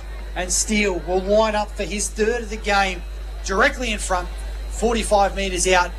They just created the space nicely inside 50, didn't they, DFAB? Just might have to check with John on the boundaries. Smith's still getting patched up, is he? Is he missing in action at the moment? Yeah, he's missing in action at the moment. Big loss to have when these two key forwards are playing the way they are, as Steele comes in directly in front, will kick from about the 50-metre arc, you feel. Maybe just inside, does a bit of a Flintstone run-up, launches it from 49 metres out and starts left, stays left. Just Trust inside. me this way, boys. When you see Mr. Smith come out, you'll notice him. You won't miss the taping across his nose and across his head. Certainly going to be rocking the Lord Voldemort sort of stylings as Sherlock, long out of defence here for the Kangas. Find the target. Tapua Mantamuri's kick is smothered. Well done here by Joel Grace to escape a would-be tackler. Handball's into space. The hand intercepts. Manzi is going to get a free kick. He gets bumped over after it. Handball's away. And it's Bond who's just got a bit of frustration at the moment. They've got to keep their heads. Tapua Mantamuri chips it over the top for Booney Thompson, who's happy just to hold the ball outside forward 50 here for the Tigers. The mummy's on. Certainly is. Kicks across looking for Brizzy, who's pushed his way up the ground. Look at Smith's sprint to get back. He wants to be involved in this contest. He's not leaving anything to chance. Towards the top of the square. Fly from the back from McGlashan. Couldn't quite hold it. Now a chance here for Reid. From the back. Jake Reid. To the heavens. Points it up. Good finish. He's got 4. What a day for Jake Reid today. Out of the Tigers 9. What a performance from him here today. 9-10-64. Ouyen United 4-5-29 on the Kumula Club scoreboard. And that could be just about all she wrote, DFAB. Yeah, going to be a very tough ask to come back from here for the Kangas. And looks like Redcliffs will be off to face the minor premiers Mildura next week. But we'll wait and see. 8-10-58 it is on the scoreboard. I was a little bit hasty with that one. Bramage out of the middle, shakes Vastafeo. So he's the rover at the moment, is Bramage, although the kick, a very awkward one. And straight to a Redcliffs player, but manages to get held up. And high tackle on Cresp. High tackle coming through. So it'll go the way of Cresp. That's half-back. John Hollywood on the boundary for Fatty Boombar, and Jake Reid been doing it on the lead, doing it on the run, and from out of the packs as well. Great day from key 40. You get half of your team's goals in a finals win, that's a good day out. Yeah, look, it's definitely a good day out, but Ouyen's defence has still been solid out. The backmen down there have played really well, but unfortunately you've only got to give the forwards 4 or 5, 6 opportunities to kick goals like that. This ball's taken down the Redcliffe Secondary College wing and out of bounds. We'll get a throw in. Just over 18 minutes ticked by, but remember there's a little bit of time that was taken out while Jack Parker was coming off the ground, so I feel this final term will go a little bit longer. Nice hit there from Gowers, down to the feet of Paddy Connolly, runs onto it for a handball. He's got Jermaine there circling. He just snaps the ball away from the contest. Jed Connolly gets a hair to it, but a bit of pressure back the other way, and it's kicked out of the area there by Monaghan, who's got McKay to take the mark on the wing. He looks towards Willsmore, just a bit more inboard, takes the mark in the middle of the wing, and then he's got a man on a lead there in Thompson. He turns towards the forward 50. Has he got the lead there from Wisniewski or Young? It kind of floats in between the two of them, so they've got to work it out, and a couple of defenders there from Redcliffe's keep them honest and hold it up in the pockets for Ouyen United. It's a huge opportunity there for the Kangas for that ball. As you said, DFAB just floating in between the two potential markers. It's tapped down by Young and the ruck, but the Tigers are going to clear it. Pete Tafeo just slaps it into space, and older brother Vass is happy to escort it towards the boundary line. It's outside of the Tigers' defensive 50. We'll get the throw in. 58 plays 29, 31-point lead in favour of Redcliffs. 4 goals for the game today for Ouyen United. Got to get 6 to get in front in this one. Tap down from Bramage again, who's just been dominant in the ruck all day. Jim Valance around the corner. Tried to find Willsmore, but Jermaine, who's had a good game, cuts it off. Goes to centre half back, Manzi. Switches further on for Desi Tapura Mantamuri. What a game he's had today, Deepo. He's instantly become one of our favourites on Hot FM this season. Takes the mark and gets the kick towards Thompson. Has to collect it off a bounce, but gets a handball away despite the incoming pressure. Paddy Connolly's got a bit of run from McGlashan from 50. Throws it on the boot. Got a bit excited. Sets it up in the pocket. Reid might get it off a bounce, but really made to work for it with Gloucester right behind him. And both players get it towards the boundary line for a throw-in just inside 50 for Redcliffs. Chance here again for the Tigers to add to scoreboard woes for Ouyen United. The way it's tracking, Redcliffe will play Mildura next week for a spot in the grand final. Gowers out of the ruck, has a snap. Out of bounds on the full. While Ouyen United will face the winner of tomorrow's elimination final between Irimple and South Mildura. As we said, we'll come to you live from 2:20 p.m. tomorrow. Henshawwood Oval. Kick down the line here for Ouyen United. Finds Johnson. Now Willsmore. It's a cracking game today for the Kangas. Looking for Young. He's had to soccer it forward now. Wisniewski gets a kind bounce and darts his way through a few would-be tacklers. Turns and goes. Just got the kick away in time. Had absolutely no one to kick to, however. He was the deepest forward. Just a metres game situation. Luckily bounced left of the behind post, so has put it in the right area with no target to kick to. For the Kangas, they've some of their prime movers, like Johnson's had a fair bit of the footy, but it's been under a lot of heat today. Sherlock's been dominant at half-back, but the Tigers have been able to have their own man in Vastafeo free at half-back as well. You just wonder what the coaches will conjure up next week as stalemate. Forward of the goal square here for the Kangas. Tap down is beautiful. Willsmore. Around the corner.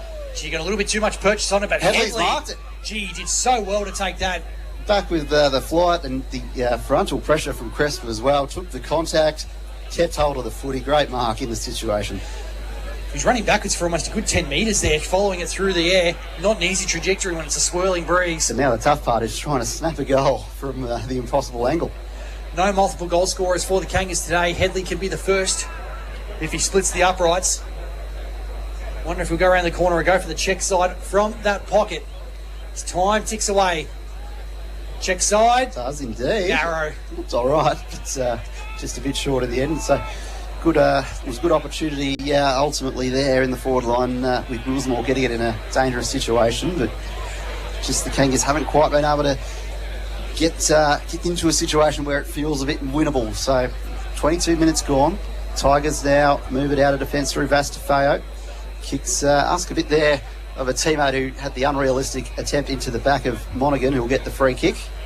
And the chance to quickly move it with a handball to Alex Morris. He kicks it to the top of the goal square. Thompson's lurking at the back. Although front position, Bramich, I think, is it Bramich? On the third bite at least, the Kangas have got a mark. Tommy Headley. Headley it is, who will have a shot at goal, slight angle, about 15, 20 metres out. This one should be a gimme here for Headley. And makes the most of it. There we go. Puts it through the middle. Brings that margin back to 22 points. 8-10-58. Redcliffe plays Ouyen United 5-6-36. They're going to get anything going. It's got to go quickly. We've got about 3 minutes of game time left in this one. If they can move it quickly, potentially there could be something, but it's the old Lee Matthews rule, isn't it, DFAB? You've got to kick more goals than you've got minutes left. Makes it tough. John Hollywood on the wrong side of it. Yeah, John Hollywood on the boundary. For Ouyen United, I still reckon there's a bit for them to play for next week. If the game doesn't go their way today, they could still be a dangerous force in this final series. Oh, of course they could. It's been close all day. It really has, and it's never been more than what they are basically in front or behind now. So no worries there. They could still go and win the flag. In my eyes, there's no doubt about that. On a good side for Redcliffe, most of those blokes come up with knocks and bruises and all that sort of stuff have all gone back on, except for obviously Mr. Parker. Absolutely, and we'll have to keep an eye on that one during the week to find the extent of the damage. But almost certain that the season's done at least. Well, interesting. Monaghan wanted to play on immediately. Lucky for him, he wasn't actually behind the mark because it would have been a throw. A bit of Vankerman. I immediately regret this decision as soon as it left his head. But anyway, umpire calls him back, so he gets away with it. Monaghan's kick towards Bramich. He takes the mark in between two Tigers who head to the deck. So he's about 55 from goal, so still probably needs someone to kick to at this point. Bramich. Headley offered a bit of a lead, but ends up going long to that top of the goal square region, where another intercept mark is taken by Tapua Mantamuri. Just floated across the back of the pack and took that nicely. Time is ticking away here in advantage of the Tigers. Awkward kick looking for Vastafeo. Thompson spoiled it, but it landed straight in the lap of VT. Decides to kick it long down the line. Jed Connolly gets the kick into space, and Bo Reardon's by himself at the 50 if it sits for him. Lost his run off his man Reed at the forward line. He did well to up the contest. In fact, wins it. Sensational. Timmy Gloucester, hold your head up, son. That was a great individual effort. So go down the line again. Sherlock spoilt there by McGlashan. Big tackle laid. As Alex Morris held up on the wing by Booney Thompson. 25 minutes gone in this final term. Redcliffe's looking likely to have a date with Mildura next week. That contest will determine who's going to be the first team through for the 2026 Grand Final. Handball from McGlash now wide for Paddy Connolly. Didn't quite hit his advantage. Bundled across the boundary line. We'll get the throw in 55 from home for the Tigers. Gower's got his own hit out on that last throw in. I'd be keen to get the final stats of that matchup between him and Bramage. Gets another hit out there. Comes to the feet of the contest where the Kangas are able to get a kick away. Vastafeo front position against Young, just slips through both hands. And don't argue from Cresp at the back of the pack. Gets the ball away to Tapua Mansamuri, back to Vastafeo. 55 from goal. Sends it towards the forward pocket. A bit of a piece of that would belong to Joel Grace, but it slips through. Another follow-up tackle holds it up about 15 metres from goal for the Tigers. Clearly there's going to be some work done by the head honchos behind the scenes for Redcliffe's this week to find out where it's going to go against the Demons. Parker being out, the number one player all season. How do they counteract that? Who do they bring in? What's the setup going to be? Plenty of questions, but for now, they'll concentrate on celebrating, making it through to a qualifying final. Tigers, who many tipped to not make the finals, finishing in the top two, are on the way to a qualifying final. Meanwhile, Kangas through Headley, long down the ground. Big fly from Manzi! Huge leap. Timed that perfectly. Don't know if he's telling him to slow down. I'll tell you boys, I'm hot. That is a beautiful take. Beautiful finish in the end, and that's just the cherry on top of what's been a delicious cake for the Tigers this afternoon. Absolutely, got a perfect ride and just took a nice mark. One of the highlights of the day is it's kicked up the wing. Young gets the kick back the other way though, and he's found Willsmore there to take the mark. And he's got a very clear lead there from Thompson. A lot of separation, takes the mark. A bit close to the boundary, about 40 metres out, but he might be able to get a consolation goal. We'll wait and see. I think it might be Isaac Johnson who's got it. Johnson was it? Sorry, my apologies. Pocket. So a chance here to put another one through. Siren imminent. Johnson runs up. He's going to stay in the field of play. And there it is. The Tigers are through to the next stage. 8-10, 58 for Redcliffe's Ouyen United. 5-6. The date awaits with Mildura. The minor premiers battling for the first spot in the 2026 Grand Final. Ouyen United will have a close eye on tomorrow's contest, where Irimple take on South of Mildura to determine their opponents in next week's elimination final. We're going to throw back to the studio, take some messages from our valued sponsors.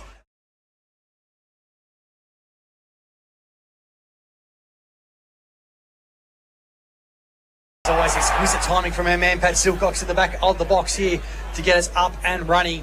As we said before, Redcliffe's are through to the next stage of the 2026 Sunraysia footy season. 8-10, 58, defeating Ouyen United 5-6-36 in today's qualifying final. Jake Reid finishing with 4 goals for the Tigers, Jack Steele with 2, Bo Reardon and Jack Parker with 1 apiece, while for the Kangas, Tom Headley, Dallas Willsmore, Luke Thompson and Daniel Tung, all with single goals. Let's go through the numbers for the final time today with our man Max the Axe Hollingworth. Maxie, let's start with the Tigers and Jack Parker.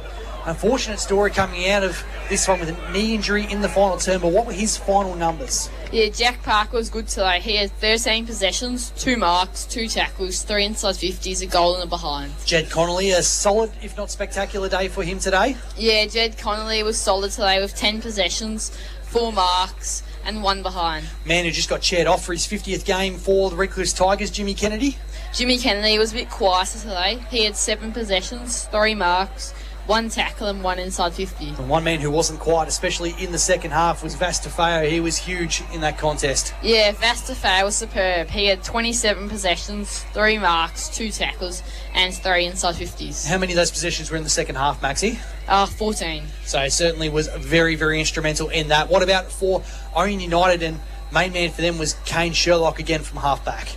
Kane Sherlock was solid today. He had 20 possessions and 8 marks. And I reckon I've had about 4 or 5 of those in the final term. Was absolutely superb. Isaac Johnson was held pretty closely by Will Hand. Yeah, Isaac Johnson was solid today. He had 12 possessions, 4 marks and 1 tackle. Lonnie Hampton was a man that we thought might have an influence on the game, but reckon there might be some injuries dealing with because he was very quiet, didn't go near the footy much at all. Yeah, Lonnie Hampton had just 2 possessions today. And I reckon he was sat on the bench for a lot of the contest as well. But the big man Dylan Bramage, one of their best today. What were his final numbers? Dylan Bramage was good today. He had 16 possessions, 7 marks, 1 inside 50 and behind. And I think he pretty clearly won the hit-out contest in the ruck as well. Yeah, 26-16. Beautiful. And before we let you go today, Maxie, your best on-ground tip? Desmond Murray. I reckon you can't really argue against that. He was superb at half-back. Love your work, Maxie. Thanks for joining us here again today. Thanks. See you across the final series. Thanks, Harry, boys. Always a pleasure to have Max the Axe Hollingworth in, as we always say, the most popular member of our team by a long, long way. As John Hollywood, Michael D. Fabrizio, join myself, Mitch Rod, for the post-match wash-up. And boys, what a result for the Tigers first off. They are through to the next stage for Ouyen Utd. As we said, we'll wait and see who they'll be facing in tomorrow's elimination final. But we'll start with the team who won first, DFAB. Again, momentum was on their side. It's now 9 wins on the trot for them. And they don't rely on 1 or 2 particular players. They get the hard stuff done. They're happy to play the sacrificial roles.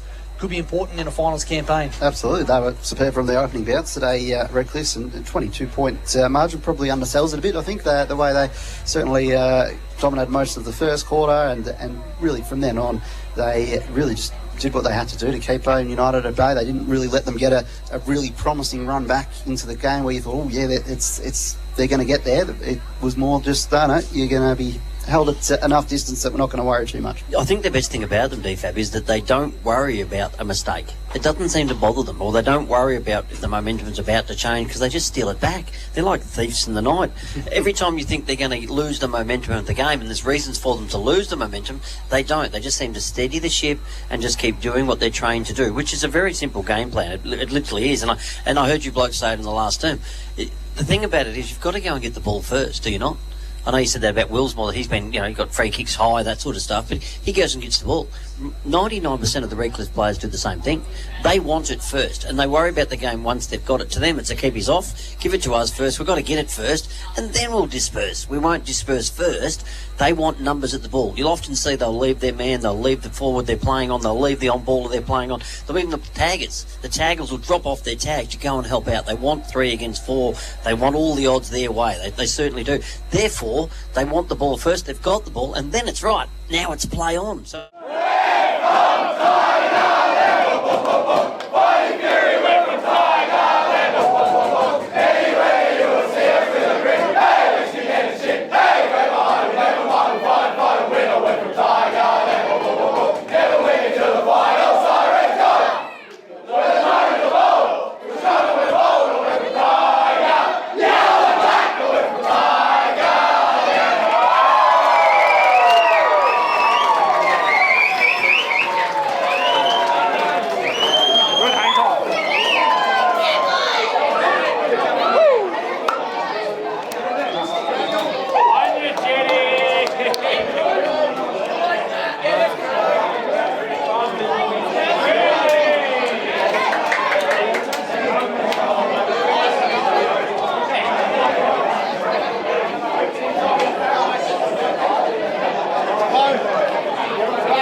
Gun the Tigers!